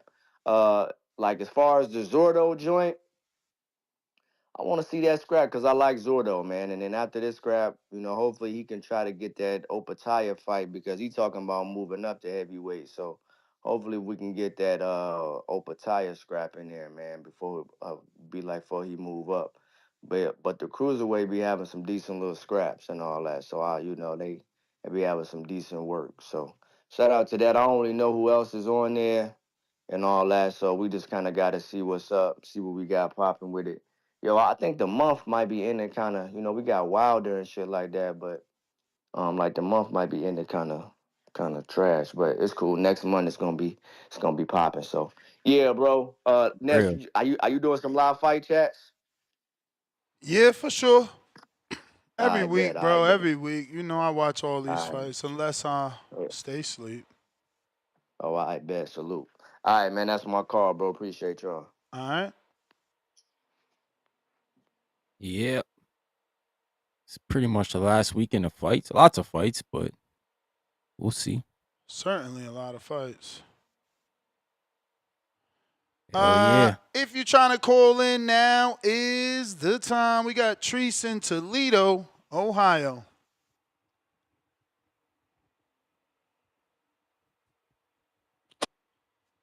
Yow. Yep. What up, What Trees? up? Hey, man. I just want to say, man, Jake Paul, shout out to my guy, Midwest Mafia member. We fuck with him. My guy Ryan up north in Canada. Let me ask you something. What you think about Jake Paul versus John Pascal? I mean, we might be en route for that. I think Pascal's fighting for the interim at cruiserweight, which is nasty work. Shout out to Also, Hector man, Bermuda is training them, so we nasty getting the work by the win. We getting that WBC. win. Yeah, shout out to Hector, man. He got a lot of Canadian connections. Bingo, we got action. I'm just hoping that you feel me. I'm just trying to shed a little light on the play. You feel me? We asking about that John Pascal. I also wanted to ask you, gang, what you think about the if Jake Paul go out here and say he knock out Julio Jr., you understand me? Canelo fought him, ex-opponent. He knocked him out. Canelo didn't. Do he get extra points for that? Nah, points in careers. Like, he way older Okay. now. He almost 40, Say man. I'm just asking. And then my next thing, because I'm trying to be quick on the trigger here. I probably ain't, but you know how I rock. Point being, I'm under the impression that Jake Paul might be on some fuck around. I'm on the troll Canelo tour, man. I like him knock out gang right here. You feel me? Canelo didn't get it done. I did. Say he go out next. I see that my man, what's my man? Avni Yildirim. You feel me? Yildirim still fighting and shit like this. He around that cruiserweight division. What if my nigga Jake Paul say, fuck it, give me Yildirim next and trolling Canelo. Fuck it, give me all your guys. He trying to say, nigga, I'm on your ass. I've been calling for that fight. Fuck it. I'm beating everybody you beat. Nigga, I'm trying to prove that I'm on the level as Canelo, as y'all guy. And then he get in there with John Pascal. He fuck around, get it, because the WBC said they'd do it. They give him an opportunity with Pascal. He beat him for a belt. We actually get Jake Paul versus Canelo at cruiserweight for a belt, because Canelo been talking that shit for a while now about cruiserweight. What y'all think? I don't know. Canelo's got to finish his Turkey Al-Sheikh deal first. You know, Right. Turkey not paying for that Canelo And that fight. shit ain't finishing because Turkey made it clear he offering Canelo money to finish his career with him. Yep. Riyadh Okay. season. Yep. Hey, but y'all know the final piece to that puzzle when I was talking that Benavidez versus Badu Jack, man. Maybe motherfucking Benavidez get that belt off of Badu Jack shit. Motherfuckers will be forced to see Benavidez hold down up. the road. That when I don't see it's the WBC talking about them ranking Jake Paul. You feel me? I feel like that throws a wrench into some shit, man. I think Jake Paul fucking around. At the end of the day, he might get one of these guys, man. He might find him a big fish, man. Y'all heard me talking that Wilder shit. I like that Wilder fight. I'm into that. But if he can get him a Pascal or something, or he can get him, maybe he fuck around, get him a Badu Jack. These guys ain't spring chickens, man. Jake Paul, man, he a big bag. Motherfuckers are willing, they willing to jump on there. He might catch one of these old motherfuckers slipping, man.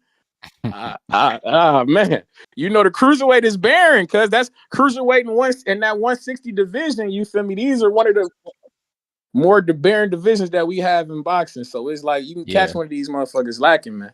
You fuck around, get him a strap. But Ryan, I like that John Pascal fight, man. I like that. I like I that. like it too. I like. I mean, Pascal get paid. For sure, man. Shout out to the WBC, man. You know how they rock, man. But I'm with it, man. Shout out Jake Paul, Midwest Mafia shit. Shout out Toledo, Ohio, and Turkey. If you listening, we still want that Albert Bell and Edwin De Los Santos, man. That's a great scrap. I'll be cool, man. I never asked for that, but listen, you know what I'm saying? I never said I wanted that. But hey, shout out to him for trying to get it in, I guess. Bo Rogers. That's what He you got to said, do, I ain't man. never wanted that shit. What up, fellas? What up? What up? What What's up? going on? What's going on? Hey, I'm gonna go with Chavez. I'm gonna try to have faith in the boxer, the real boxer, one last time. Chavez has let me down so many times, though, thinking he might show the heart of his dad or whatever, and he just never do. You know, Canelo beat the fuck out of him, then he fucked around. That was all right, Canelo. But I really thought he was going. He took all the turns. Canelo was trying to get out the fight, putting him under bullshit stipulations and stuff. But he still, took the fight. His dad told him, no, we're going to take this fight no matter what. He took the fight, but Canelo beat the shit out of him. Then he lost to Anderson Silva. That's the one I was like, man, how the hell? But I knew he won't like that, but I was hyped up. I wanted him. But this is a pretty decent fight as far as if he come to fight. he should want to beat the hell out of Jake. You know, he should want to beat the fuck out of Jake. He should really try. But guys like that, they sometimes they ain't got it. But you was a real fucking boxer. You should be able to go in there and handle him. I think Schofield. I got Schofield beating Farmer in did a nice little scrap. I think it's gonna be I think he's gonna beat him with a decision. I don't think he's gonna stop for him. But you never he might can. I like to see Schofield. He be throwing them hands and shit. But I don't know. It might go down like that. But Ness, some dude called there. I can't never think of his name. He said my name You yesterday know about who it I was. You saw know who it dude. was, and you know what he said. I really don't know half of these guys' names. I ain't memorize them like that. I'm not good at names and shit. You know what I'm saying? I really, if you ain't somebody I need to know, I really don't know you. You know who So, it was. You but know his but name. but but he talk. You see how I'm praising Bill, not disrespecting Bill, being a real man with Bill, and somebody gonna call in and complain about that. Yeah, I'm because telling Bill what I gotta tell him because I You won't tell telling him Bill Bill because what to I'm telling do, Bill I'm but you really won't tell Tank to do that. That's what he said. Don't no. act like we I don't said know. what I'm telling him about thinking to doing it. I like Lamont Rose. Lamont is my boy. I wanted that fight. And I told you before the fight, that's why I'm glad you record all your episodes. I told you what Lamont was going to do with Tank. Lamont, my boy, since he was goddamn coming up out of the damn wrestling line. I follow this shit. I know boxing. And I trust my eye more than all that other shit. That's why I told you belts don't really mean nothing to me. I like the performance of a fighter. Lamont Roach a bad motherfucker, so y'all stop saying that shit like Tank ain't fighting nobody. That's why I got there and got a problem, man. Tank ain't fighting, but four of the people he done fought is on Devin hitting this. Romeo, Fario, Ryan, and even Tank. Four people on this damn list. So stop acting like he ain't fighting nobody when he is fighting people. Y'all the He ain't motherfuckers who fighting be who we thinking that want. they Shut your ass up, oh, nigga. y'all Shut just your one ass Democrat. up. He ain't And fighting now who we and want. now I'm giving you a chance, but now Devin getting ready to fight somebody I want to see him fight. Because he ain't fought nobody I wanted to see him fight. Nobody. That's what I'm trying to tell you. Terrence Crawford ain't fighting nobody but Spence that I really cared to see him fight at the time. Now they got a chance to win me over. Terrence, you go in there, you beat Canelo ass. I'm gonna make sure everybody know Shut your your name. ass up. How And Tank Devin, won you Devin, over? How and Tank Devin, won you Devin, over? and Why Devin, everybody else Devin, got to you do take your on thing. tough tests to win you over, but Tank just got to put his balls in your I mouth and he just won you over? told Get you, the fuck Tank, out my of here. I boy, can't fucking hear your ass no more. Shut the fuck up.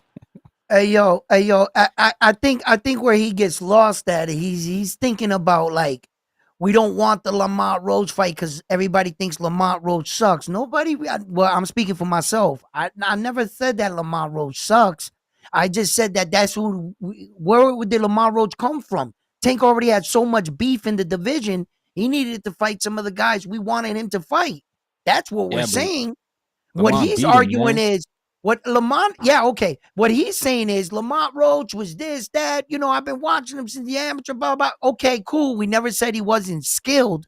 He was a world champion. He came up from 130 as a world champion. We saw what he did to Garcia there, okay, when he beat him. All right. So like I never said he wasn't skilled. We just never wanted to see Tank fight him. Tank had Exactly. mad beef. Shakur Stevenson, Loma at the time. And I'm talking at the time, the people that we wanted to see. That's what we're saying. That's all. Then Yeah, you his come in here, contemporaries. and you telling us what this dude got to do to win you over, and Bud fighting Canelo. Now that's how you win me over. That's what you do to win me over. And I'm glad you recorded because Devin fighting Brian North. That's how you win. You want me be a fan of you, Bill? Bill, I'm good. You good, Bill. You take that fight. You good, Bill. I got you. What the fuck you got? They rich. What the fuck you really giving them? If you don't shut your ass up, tell fucking Word, Tank to go do everything you telling everybody else to go do shit. Fucking weirdos, bruh. word. So Ness, Brandon, what do you want? What do you want since from Zerto? I mean, You want to see him unify? I'll tell you, Jay he Appetit? just did. He just did. Yo, We just Man. throwing how's my Appetit audio? How's opportunities. my audio, brother? It's No, no, good. no, no. What is Because Appetit doing? Appetit, Tell him to he don't unify the fight other belt. nobody. He telling everybody, yeah, no, real talk. 'Cause he don't fight nobody. My So bad, how's Brandon. my It's good, audio? bro. It's straight. Your man sitting around trying to So get what's a going on, turkey payday. TBV? Yeah, he said he can't remember my name, nigga. You know who it is. It's the teacher, nigga, Uncle Brandon. And you did a terrible job of rebutting what the fuck I said. First of all, like I stated, you want everybody to put in this tough work against people we all know and respect out here sleeping shit, but you want to big up Lamont Roach. Lamont Roach is a cool fighter. But what's the difference between Lamont Roach and Jojo Diaz, and Lamont Roach and Jorge Linares, and Lamont Roach and Vasil Lomachenko, and Lamont Roach and Regis Prograis? Absolutely nothing. They all B-level fighters.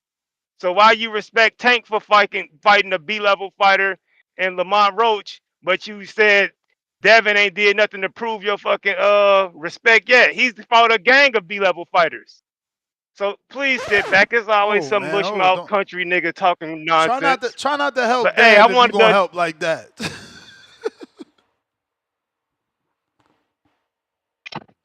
That man say he fought a yo, gang you of B there? level fighters. Jesus. Yeah, we here. Yeah, no, I'm just keeping it real. Ain't no difference between Lamont Roach and a lot of niggas Devin done fought. So if you giving Tank credit for Lamont Roach, you better give Devin credit for JoJo and all them other niggas, all them other champions he's fought. So cut the bullshit, man. Just say you a Tank, a maniac. You like the performances. He ain't got to do much. But I want to address something your boy said, Tip Bayless, y'all favorite caller, y'all favorite troll. He said when you put guys like Mario Barrios against anybody on Devin Haney's resume, Mario Barrios is better. Really? Because we last time we seen Mario Barrios, he was getting pieced up, going life or death with Abel Ramos, right?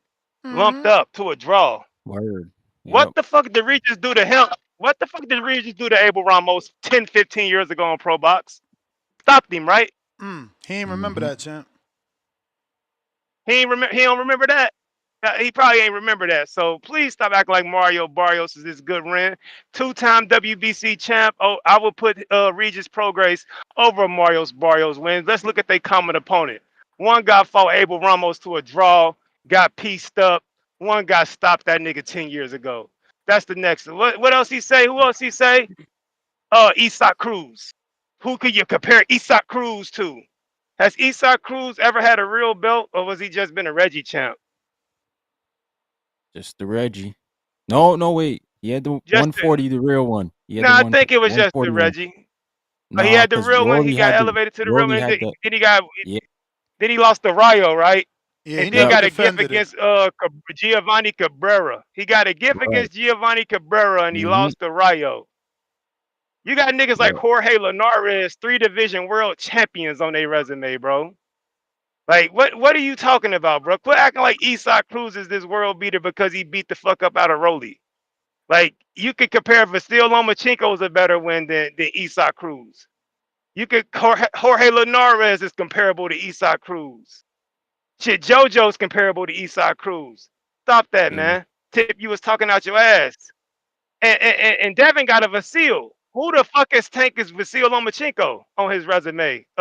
Tip, answer that question. Ryan Garcia Who's probably will Tank's say. Who's Tank's Vasil? Ryan Garcia? That's what they're gonna say. Man, Pedraza please cut it maybe. out, man. Please cut it out, Gamboa. man. You guys Gamboa. calling these shows, y'all entertaining callers, but don't ever come for me, bro. I know too much about this shit. You talking about Mario Barrios is a better win than anybody on Devin's resume when Mario Barrios just had a draw with a nigga Regis knocked out on Pro Box. Please knock it the fuck off, champ. Stop mentioning my name. You're not on that level. You're an entertaining caller. People enjoy your trolls, but you don't know enough about this boxing shit. And stop calling in using the electric pallet jack. We hear you, your supervisor in the background, ready to fire your ass. You got to take breaks from your calls and all that shit because you about to crash the pallet jack. Don't get fired from your job, bro. You almost got enough money saved to move out your mama's basement. Come on, Tip. Wait till your little 30-minute lunch break to call in the TVV. You're going to crash the pallet jack, and it's going to be fucking apple juice and cartons of milk everywhere in the damn warehouse. But yeah, you and Bo Rogers need to knock it the fuck off and leave me alone. Y'all ain't got enough boxing in your mental Rolodex to fuck with me. But I'm sorry, Unc had to spank y'all, man. But yeah, y'all need to chill out. You tank niggas is ridiculous. That's my call, man. Y'all have a good one. I'm out. Tip ain't never run from a fight. He may have got ethered. Man, you know what's crazy, bro? Here we. I've been working the whole time. This is. I just tuned into the show for a hot second, and here it is, Brandon going off the rails, man. That shit crazy. I guess he heated from getting cooked yesterday. You know, I don't know what he was talking about, but all I said was, match the opponents on a resume with each other, and then tell me who wins since Tank ain't fighting nobody. You know what I'm saying? I don't know what he was talking about, but you should go back and listen to my call, bro. You know what I'm saying? I don't know why he doing the whole resume thing when you know what I'm saying. All I said was compare the fighters on the resume. Put them in the ring with each other. Who beats who? You know what I'm Loma saying? beats them He all, talking though. about Don't you Loma beats agree? them all. Why we sitting here Hell lying yeah. to ourselves, bro? Who on Why we Tank's gonna say, resume beats Loma? why we gonna sit here and lie to ourselves, Say the bro? name, Tip. Say the name. Bro, we done seen Loma struggle No with bigger one. fighters, bro. Say a name, brother. I think Tell I us who think I beats think him. Lamont Oh, you gonna gives reach. You Loma a gonna run reach. for his money.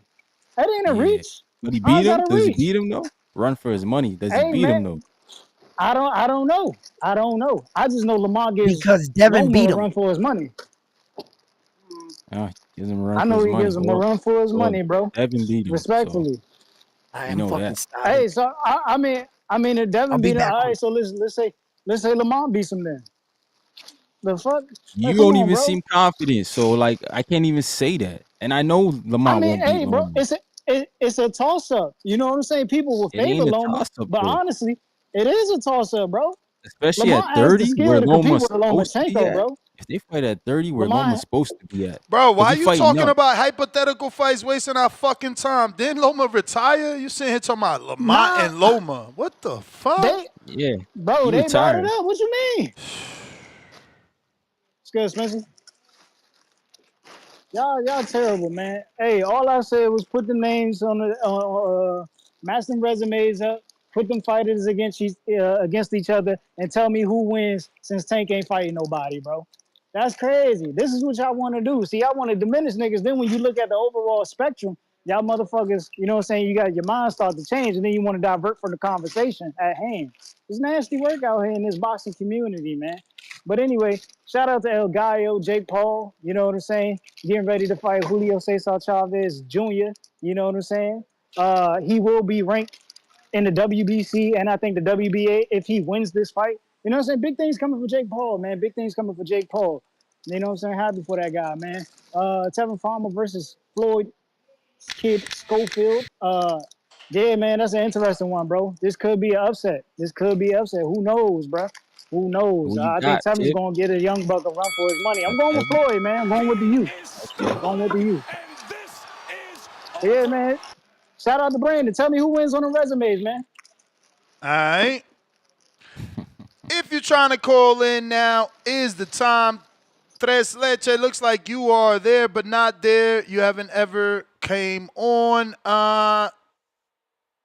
Phone lines are open. We got Edwin with the $2. He said round one would tune in if two possums fought.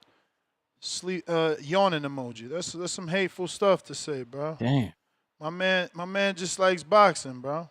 I was gonna say that. What? You just can't watch a fight? Word. Connor Morgan, member for 8 months on the prospect level. Thanks all for the laughs and good boxing talk. TBV, salute emoji. Salute to you, champ. Appreciate you for sure. Nano with the $2.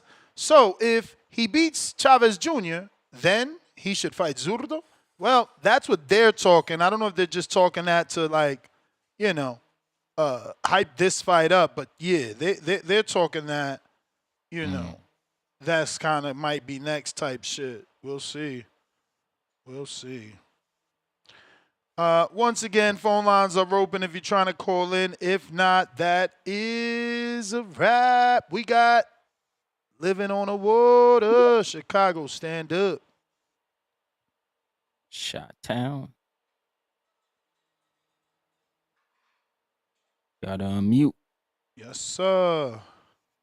Yo. What up, what up, what up? What's going on, fellas? Good morning, good afternoon to everybody on the number one podcast for boxing in the morning, baby. Appreciate you. Let's go. Ness, I threw a little bet on Timer Farmer after you guys talked about it. And my bookie, I know you said my bookie's the one that we play with. It's looking good. I don't have the numbers in front of me, but I threw a little Timer Farmer for the win on decision, and also Surdo on the win on decision, and Jake draw. And I think it's paying me like $10, $750, something like that. Yeah, that So draw that's what I'm gonna be throwing on. tough. Yeah. That draw gonna be tough. I know. I just threw it in the air, though. I just threw it in the air. See what happens. You know, if it sticks on the wall. I got my tickets for the fight in Chicago with Kansas what's Sims. his name? Yeah, Sims. I got the ticket, but I'm gonna show up first over there, Ness. I'm gonna slide through Wisconsin first, and then head to the fight at night. So I'm excited about that to have in the city, and you know what I mean. And Border Wars, fellas, if you're in Wisconsin, you in Chicago, you in Iowa, you in the Midwest, anywhere, slide through, show support to Ness. He does a fantastic show, and Border Wars is fun. Like you said the other time, it's like watching the show live. That's what we're there for. I mean, I want to hear Ness's commentary. I want to hear the Hatrix. I want to hear Two Tone with his dumb shit sometimes. You know, he's toxic as fuck. You know, and I like it though. What are you gonna do? But besides that, just wanted to call in and support. I hope you guys have a great week, and thank you again always. I'm looking forward to this week of fights. Is there anything else besides the Jake and Oscar fight? I mean, hell yeah, you got a few fights, bro. You got that fight with Avis Griffin and Julian Hammerhands Rodriguez, 2 punchers, welterweights. That's a good one. Pro box? No. On the Jake card. Oh, the undercard. Yeah, no, I get the undercard is solid. Yeah. I'm not hating on the undercard. I'm talking about if there's anything else besides that card. Yeah, you got the Friday fight tomorrow in Quebec, right? With Ricardo Brown taking on Arslanbek Markhimov in the heavyweight division. Oh, okay. Chris and Billy is back. Yeah, that's ESPN Plus. Yeah. Okay. Well, okay. That's good. That's what's up. You got the Wilder fight too. Wilder's tomorrow too, on Black Prime for $6.99 or payperview.com for $25. But it's not on the same day as Jake, right? It's not on Saturday also. No, Jake is the 28th. Wilder's the 27th. Yeah. All right, well, let's see what's the Wilder. Let's see that comeback. We need those characters in boxing. All right, fellas, I'm out. All right. Shot Town. Yeah, we got Wilder tomorrow night. That should be good. And Billy's got to get a good stoppage. My man Ricardo Brown about to introduce himself to the world. Let's go, man. I actually just dropped some bread on Brown. He better not fuck me over. Hey, bro. I seen the odds on my bookie. I'm like, hold up, wait a minute, baby. Me too. He's plus 250, bro. Right? Let me see what I locked it in at. I thought it was gonna be bigger, to be honest. I locked it in at money line.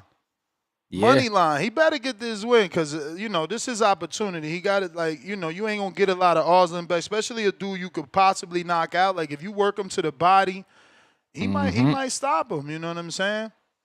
So I'm betting on Ricardo Brown. Obviously, I'm biased. That's Ryan's father's fighter. But if y'all think the same, you think Oslenbeck, who's already lost to Ajit Kababel, and who else he lost to back-to-back. It's like he's Guido. just not as tough as he looks. He looks tougher than he Yeah. is. So, you know, it might be free money on Ricardo Brown at a plus 240. You know, Yep. that's Yeah, that's man. bringing back some bread right there, man. Last call Bringing. for callers. If you're trying to call in, now is the time. Oh, I'm up out of here. We got Get These Hands, $5. Is that Goofy Tip saying that Jermel Herring, old work Lamont Roach would beat Loma?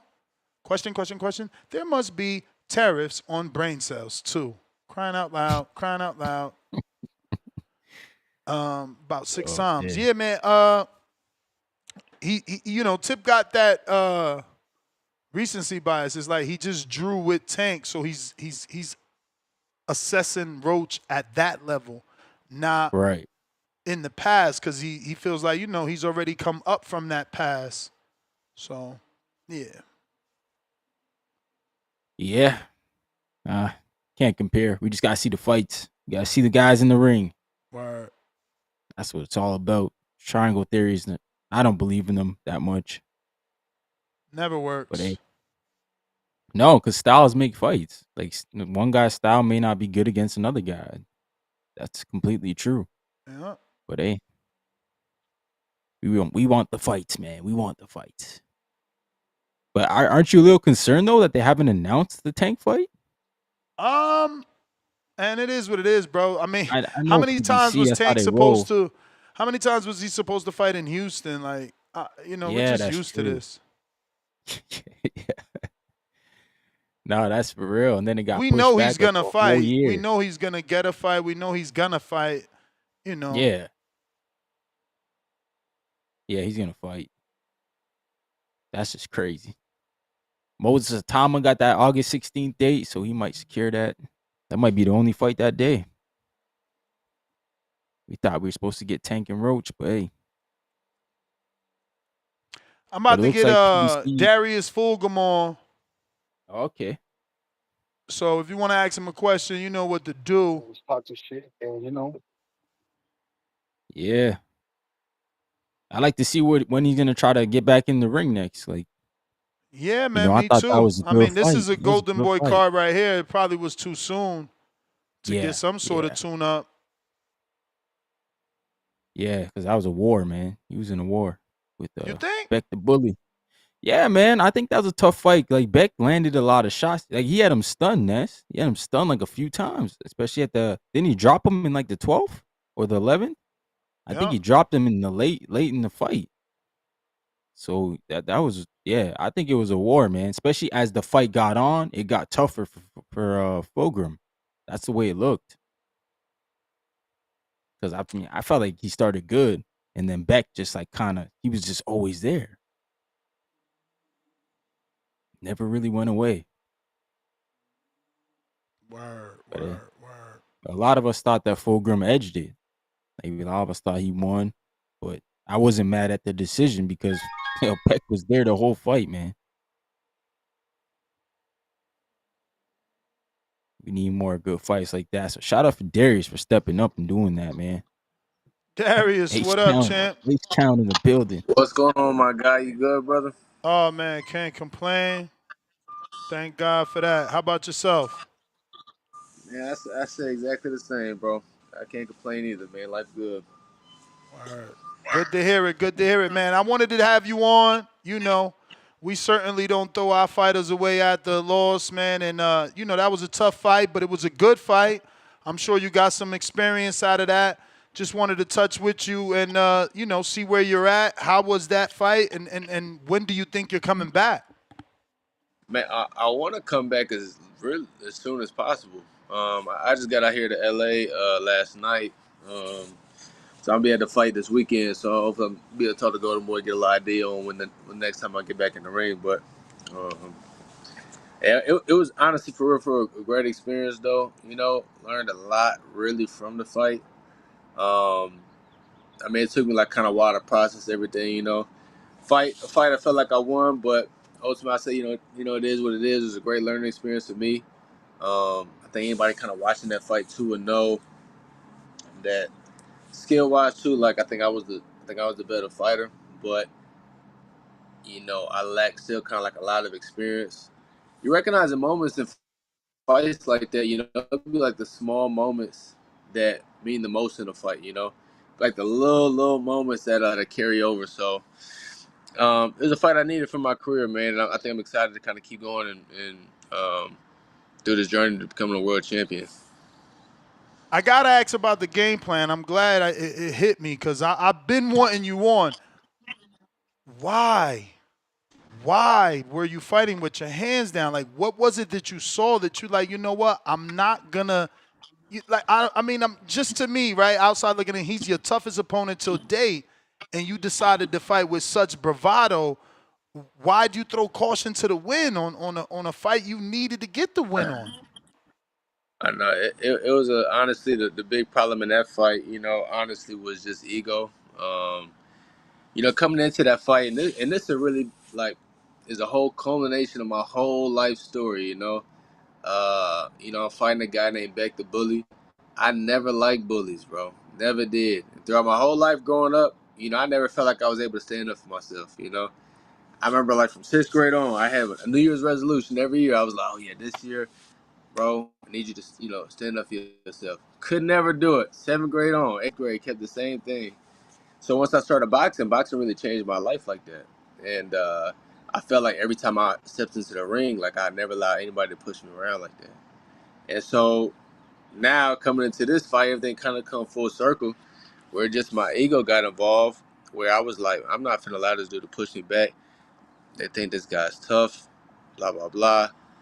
I want to show the world that like I'm not no sucker like that, and I can stand up for myself. And so it was just more of an ego thing, bro. Like anytime he hit me with a shot, I was like, that wasn't shit, and I step forward. What was And so your corner saying though? Because round after round, you coming back. I mean, is he telling you like, yo? Because I don't watch it. I'm always live when I watch the fights, talking to my audience, so I don't even get to hear what your trainer is saying. But I'm just like, why are you doing this? And did he like give you instructions to try to change up the game plan, or he just let you do your thing? Yeah, no, he did. I mean, the big thing I remember him kept telling me the most during that fight was about, the most time that Beck was having his success was going to the South Pole Orthodox is different. On my bad. It was him going to the right, to my left side. And it was about me going to my left and taking that away from him. That was the most time he had success, just with his feet and cutting those angles. And but really, as I said, that was the big problem in the fight was I was just coming straight forward. I was coming straight forward.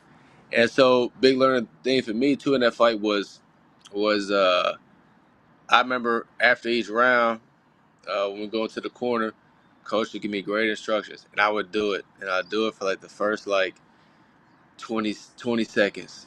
Like very early beginning of the round. And the boom, I snap to it and I go kind of right back to being stubborn, back to my old ways. He remind me in the corner next round.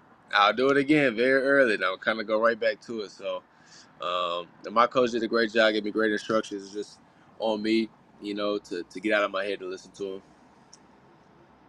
What about Oscar and B-Hop? What were their thoughts?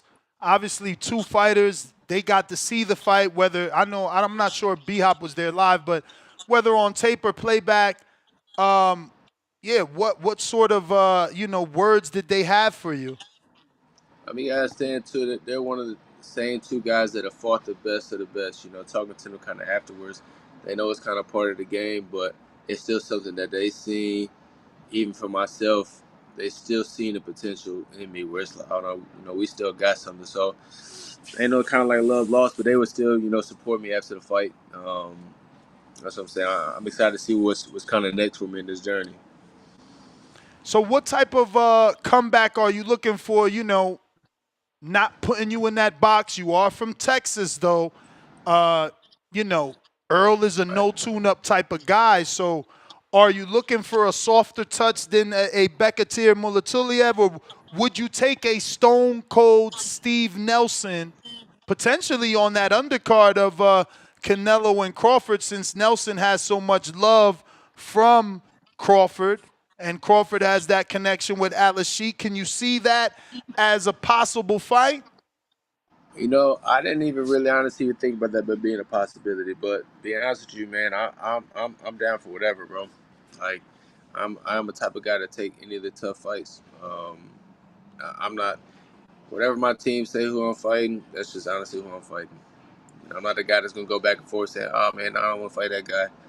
If that's what's presented to me, that's what we're doing. Have you watched him fight? Did you see his fight with Pacheco? And you know, what do you think of that style matchup versus yours? Do you think it makes for a good fight to be on that undercard or what?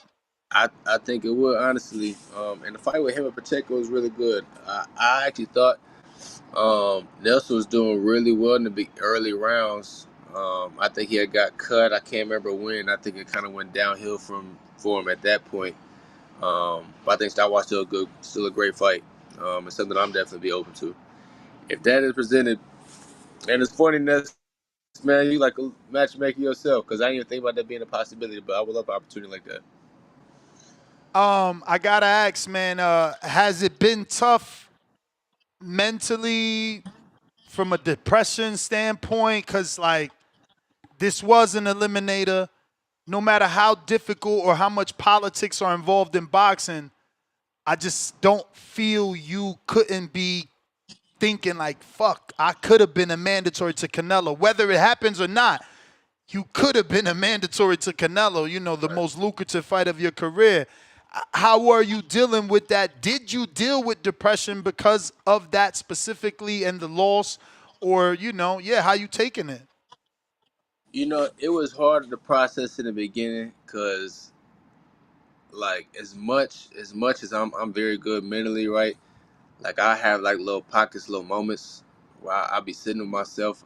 Man, actually, on a plane ride over here, it was a moment that I had where I was going through old videos on my phone. And I'm like, man, fuck, you know? And it hit me pretty heavy at that moment sometimes, but I'm always try to accept things to be what they are. That it is what it is. Like me dwelling on the past isn't gonna do nothing for me now, you know. So I always try to move on. And one thing I know in that fight, man, I always say like I trained my ass. I did everything I was supposed to do, leading up to that moment, you know. And in, in the moment, I feel like I made the best decisions. Right. I'm obviously looking back on it like, damn, man, this and this and this and this I could have done differently. Um, But I do look on that. It's like, man, I missed out on like a lot of opportunities to really progress my career. But just you talking about a one round difference, you know, on doing something a little bit different. So yeah, it hurts. But I think ultimately I'm pretty strong headed. You know, I don't like to dwell on things from the past. So I'm trying to just move on from it.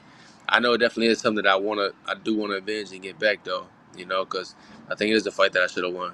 You know, fight I did think that I still did win, but hopefully that comes across the table. I can avenge myself because I just don't.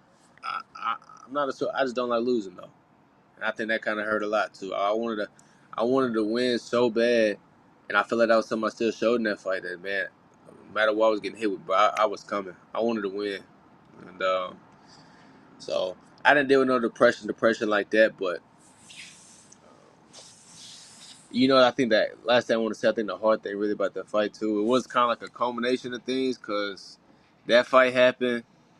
I was on my way home. My dog had died. And I was like, God damn.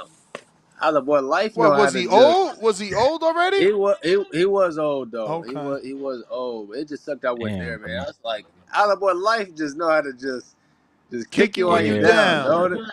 That's But they say bad things this happen shit. in threes. So just the combination of all that kind of at that moment was kind of.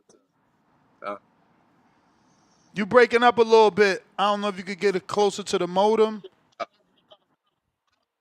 Yeah, let me go inside real quick.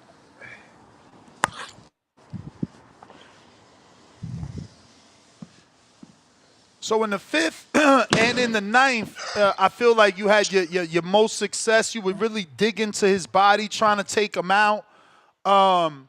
You know, there's clips on the internet that the crowd was actually cheering your name. Did that Did that affect the fight? Could you even hear it? You know, it's something we always ask fighters because there's so much going on. You're focused.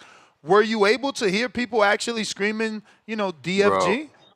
it was a lot going on, but man, I had so many people there. I had a ridiculous amount of fans that came out to Vegas. Man, it was a big fight for me, I had so many people that came out, and I felt the love that night. Honestly, even afterwards, man. Like after I went to the locker room when I was leaving the venue and stuff, man, I had a huge crowd of people that was there waiting on me. So it was a moment too in a fight where you take some fighters when they take their first loss.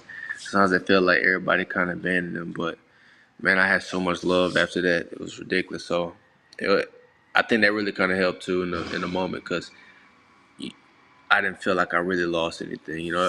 The people that was there are the ones that mattered the most to me. And so I didn't feel like I lost anything in that moment. And that's something you hear a lot, man. I heard someone talk about, you know, when you win, you get your phone blowing up, you get a million calls, million texts. When you lose, he said he got like two missed calls and it was from his mom or something.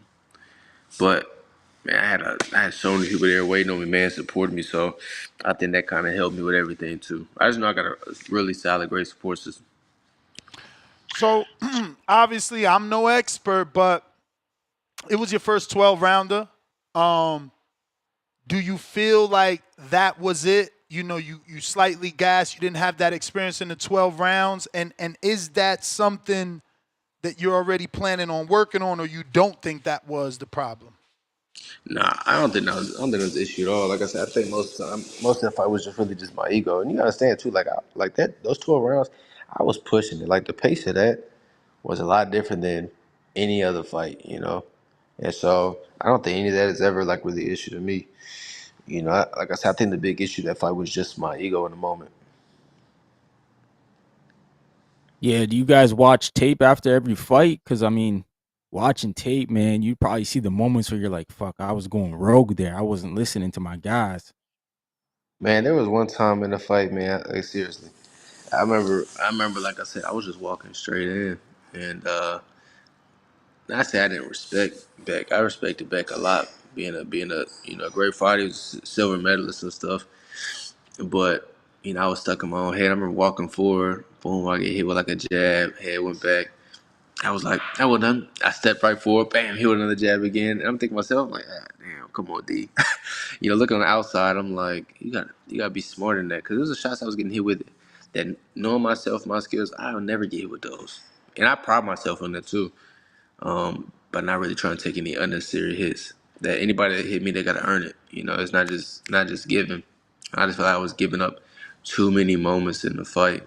Um, and so yeah, I ain't gonna lie, like sometimes watching the after be kind of hard to watch. I'm like, but Not many fighters get 4 fights a year. You did have 4. Do you think that had anything to do with it?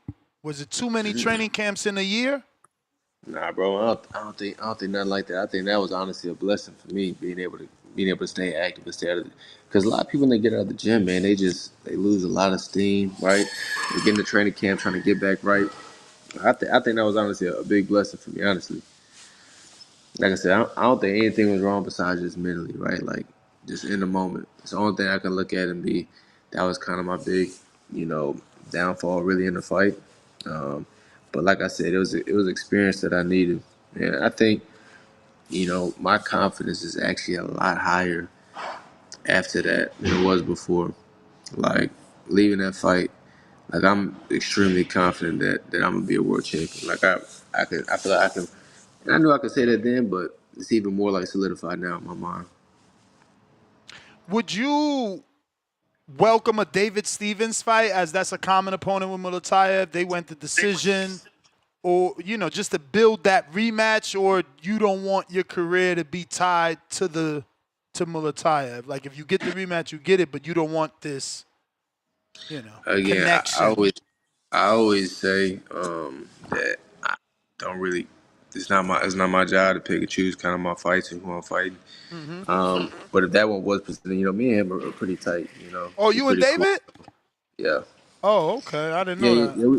we cool. So it is a fight I would, if there's another way around, would probably prefer that. But again, not my say or not my job to really do. So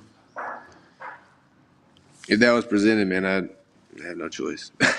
All right. I got a couple questions from the people. Obviously, we got Donald in the Baton Rouge. This says, where do you see yourself in 5 years? Being a world champion, I meant that. I said that. I believe that.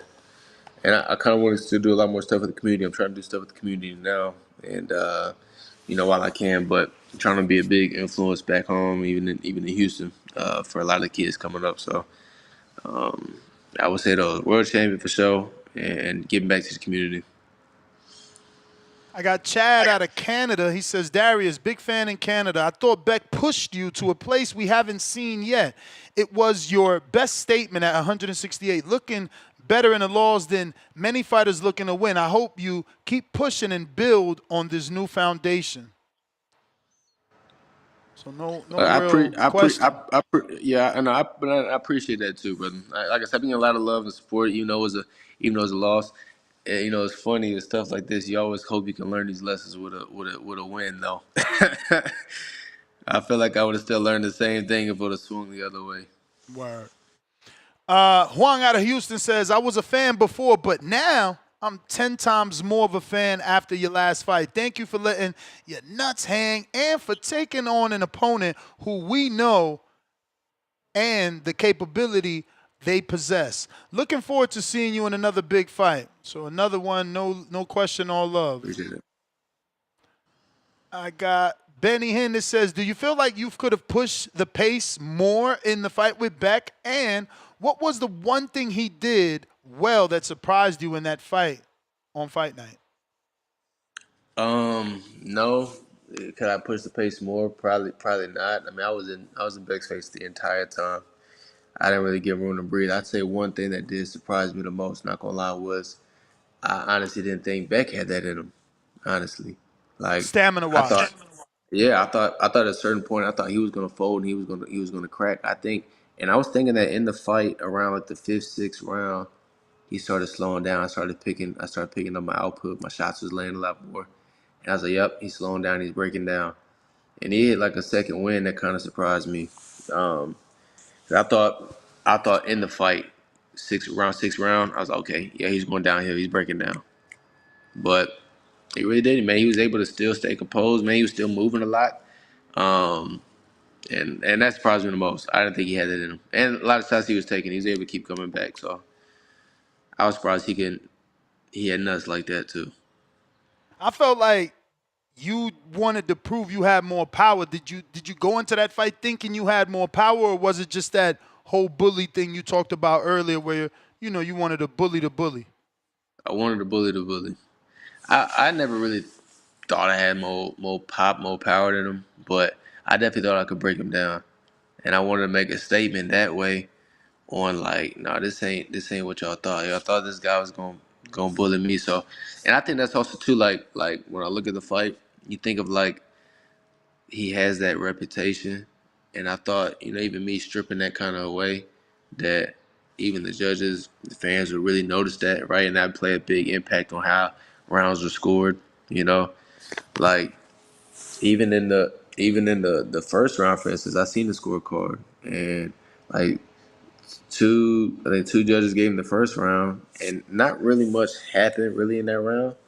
But the whole time I was pushing him, like he was dancing around the ring. I was pushing him back, and I was like, "Dang, okay, well, I guess that didn't really get no I ain't get no credit really for that." So there's a lot of things like the scorecards are kind of all over the place. So sometimes it's hard for me trying to look at it like, man, what did the judges really want to see?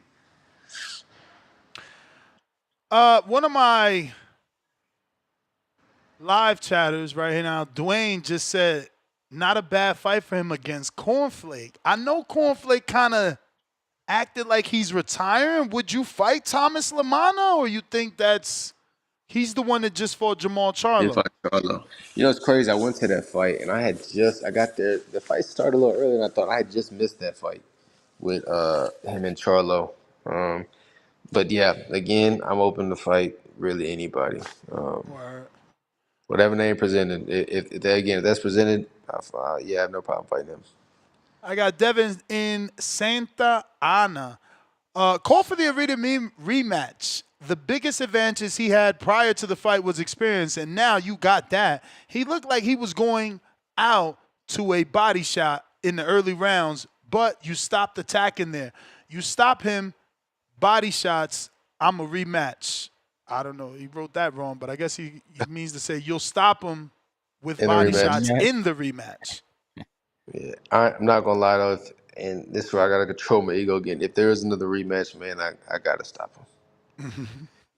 I feel like I don't know. Just my mentality is that, man. I can't let it go 12. Ali and Dago, Darius, how far up in weight do you see yourself going? Probably at least to light heavyweight. Light heavyweight at least for sure. I got GP from Baltimore. Who wins a Brian Norman Jr. versus Devin Haney fight, and how? Oh man, I ain't gonna lie. I really want that. I really want to see the Brian Norman Boots fight, man. It's just kind of hard, man. Like I could see like that fight looking like a Devin Haney and Regis fight, but then seeing how Devin Haney fought, against Ramirez, I'm like, man, I don't really know because he was just dancing around. He didn't look like it looked like he's still afraid to get hit. So I think for right now, that fight is perfect for Brian Norman. Um, when you really look at where Devin's at in his career was kind of how he's been unfolding, it's probably prime time for him to take a win like that. So I got Quest it out just of depends on what Virginia. Devin shows up. I'm sorry, what? I would say it just depends on what Devin shows up. For sure. Quest out of Virginia says, "What's up, champ? Blind rank these boxers. So it's 5 boxers, 1 through 5. 1 being the best, 5 being the worst. Jamel. So again, positions too. Not each boxer gets ranked 1 through 5. You got it? Okay. Yeah. So it's an order, 1 through 5. However you feel they deserve to be ranked. All right. First one is Jamal Charlo, and that's why it's blind. I'm gonna go 5. I feel like there's probably a lot more better names on that list. Beck the Bully. Yeah, 5. So you got Charlo ahead of Beck the Bully, or you would have had it. You would have had him ahead. All right, now I'm gonna go 4. Diego Pacheco. Okay, so these are 168 then. All right, then I'll go 2. 2. Jaime Munguia. I'm gonna say 1. I'm gonna go 3. And Billy. I guess I'll go 1. All right, then I actually think at the list, I think Diego's the best one out of all of them. So you would put Diego at 1. Yeah, I put Diego. Over Jamal? Over Jamal with the experience? Former champ? Yeah. I think Diego would beat Jamal. Wow. Why? Because he's not a natural 68, you think, or just youth? Yeah, and then it just kind of stuff going on outside the ring. He ain't really been fighting that much either. Like this was kind of comeback fight. I think Diego's really good. So if I had to do the list again, I'd probably do Diego, and Billy fight. Billy fight today or tomorrow? Tomorrow Friday. night. Tomorrow. Yeah. If I had to redo the list again, I'd probably do Diego 1. I'd probably do Mugia and Billy. Beck the Bully and Jamal. Yeah, then I think then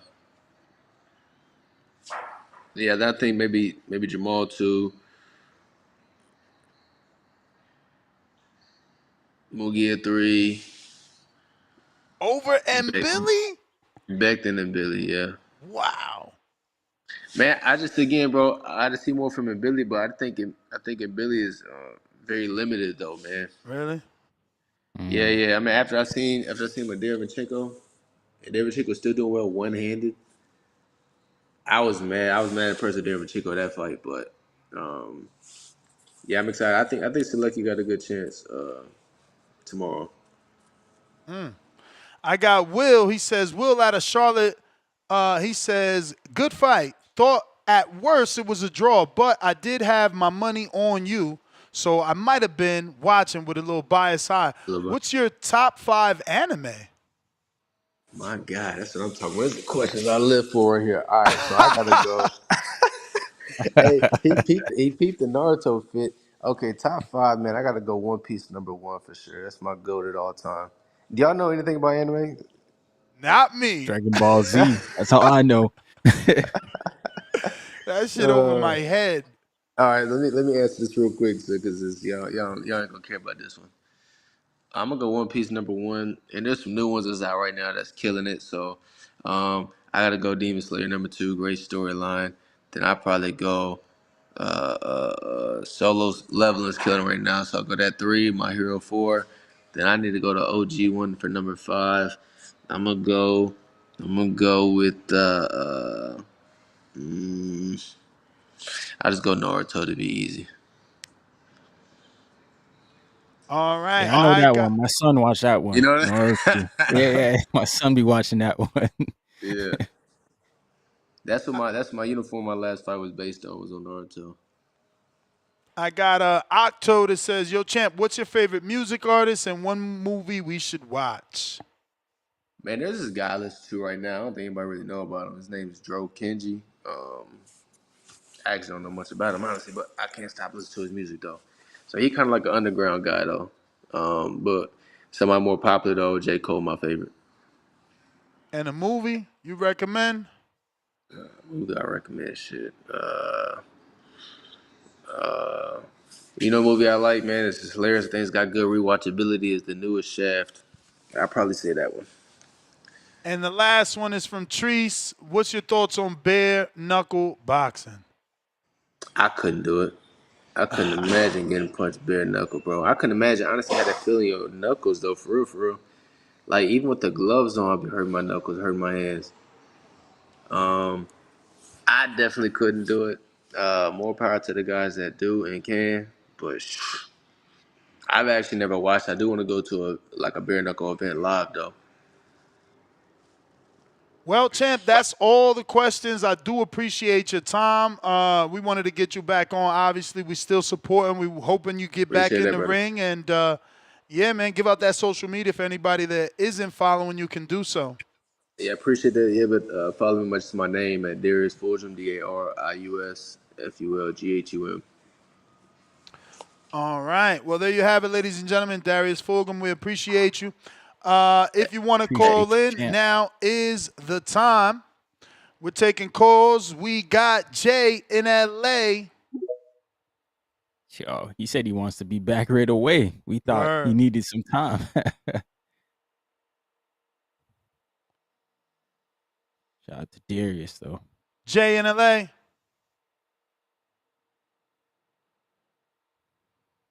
But what All he right. was talking about, Ness, I think most fighters go through that where you go rogue. Have you ever had that where you been sparring and you like, yo, I gotta get Hell my no. get back? Like, yo, he Oh, hit me, yeah, I yeah, gotta get yeah, him yeah. back. Hell yeah, Like, hell yeah. That happens. But, you know, to do that in an entire fight is dangerous, bro. But, yeah, yeah, you it know, you is. want to get that get back. Somebody get a good shot on you. Hell yeah.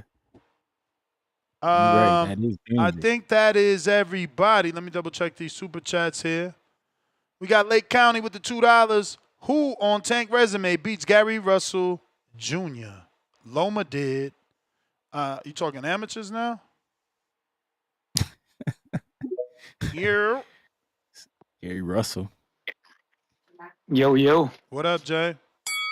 How's it guys going, man? Hey, All good. love the conversation. Always good to hear how hot fighters have their perspective on things. So I appreciate you always bring that to the show.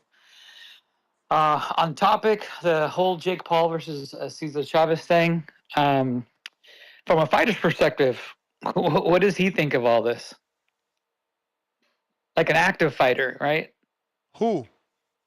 Who, Jake Paul? The guy you just had on right now. Yeah. Oh, man, we let him go. Oh, Darius. Darius, he's gone. Yeah. Oh, my bad. Okay, cool. I just wanted to kind of incorporate him into the show and the topic at hand, but it's cool. It's all good. But back to that, you know, like I told people for the previous fight, so a lot of my friends who are kind of like casual boxing fans, I literally don't know. Look, you're going to tune in for the undercard fights because they are premium fights. The women fight and the I think who was the other fight from when Tyson fought.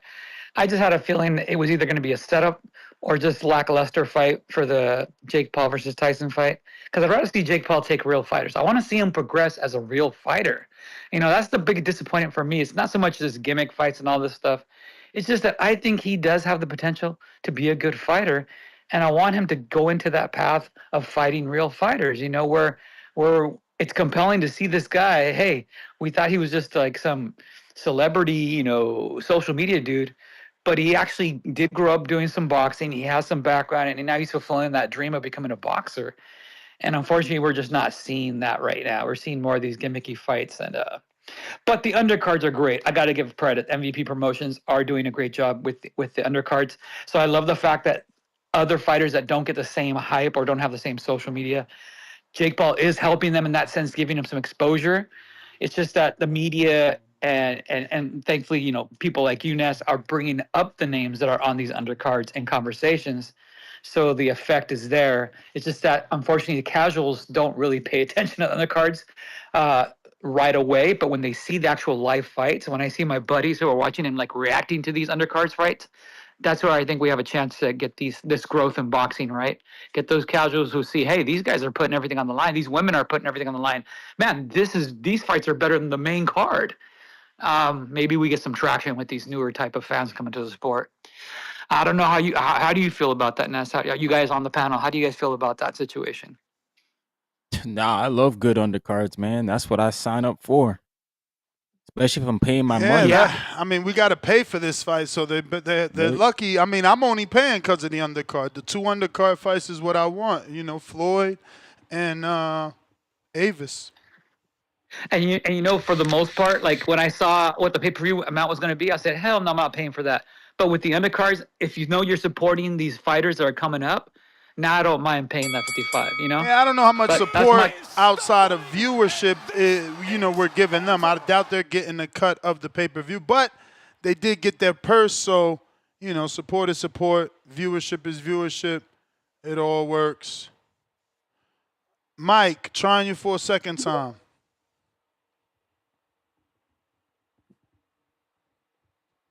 Gotta unmute, Mike. Boxing boys. What up?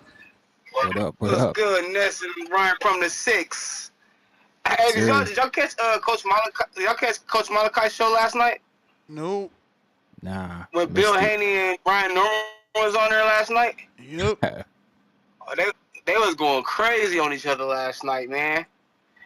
They was saying fuck each other mamas and all kind of shit last night. That boy, yeah, go watch that. They was going crazy. They kept calling back, and then Bill Haney got on there tripping. Bill Haney was on some other shit last night, like for real. Everybody was calling saying he was on that shit last night. Y'all gotta go watch it. Like an hour or 2 hours in, they on there for like 30 minutes going crazy. When I say going crazy, I mean going crazy. My man Norman was like, I'm trying to stop cussing. Next thing you know, that nigga cussing out the storm at Bill because Bill was disrespecting like a motherfucker, talking about his mama, and I guess his mom is sick or some shit, and Bill just lost his mom. But then I ain't gonna lie, like 10 minutes later, they call back and they kind of apologize to each other. But it's crazy if you see that shit. It's crazy. But shout out to the boxing boys. And I'm coming to the fight for the Terrence Crawford thing. What's good with the basketball game? Could you set that up for that weekend? What's good? Man, we got a lot already, man. We trying to do an appreciation night and a watch party for the people that's not going to the actual fight. You bought tickets to the fight? What I'm saying. I'm going to and that's another thing. The tickets for the fight haven't went on sale yet. You know that, right? That's like them pre-sale shit. Them shit ain't went on. Resellers. Those the resellers. The resellers. Yeah. But you know that they get first dibs. That's why they reselling, because they get the buy, because they buying in bulk. True. Bundles.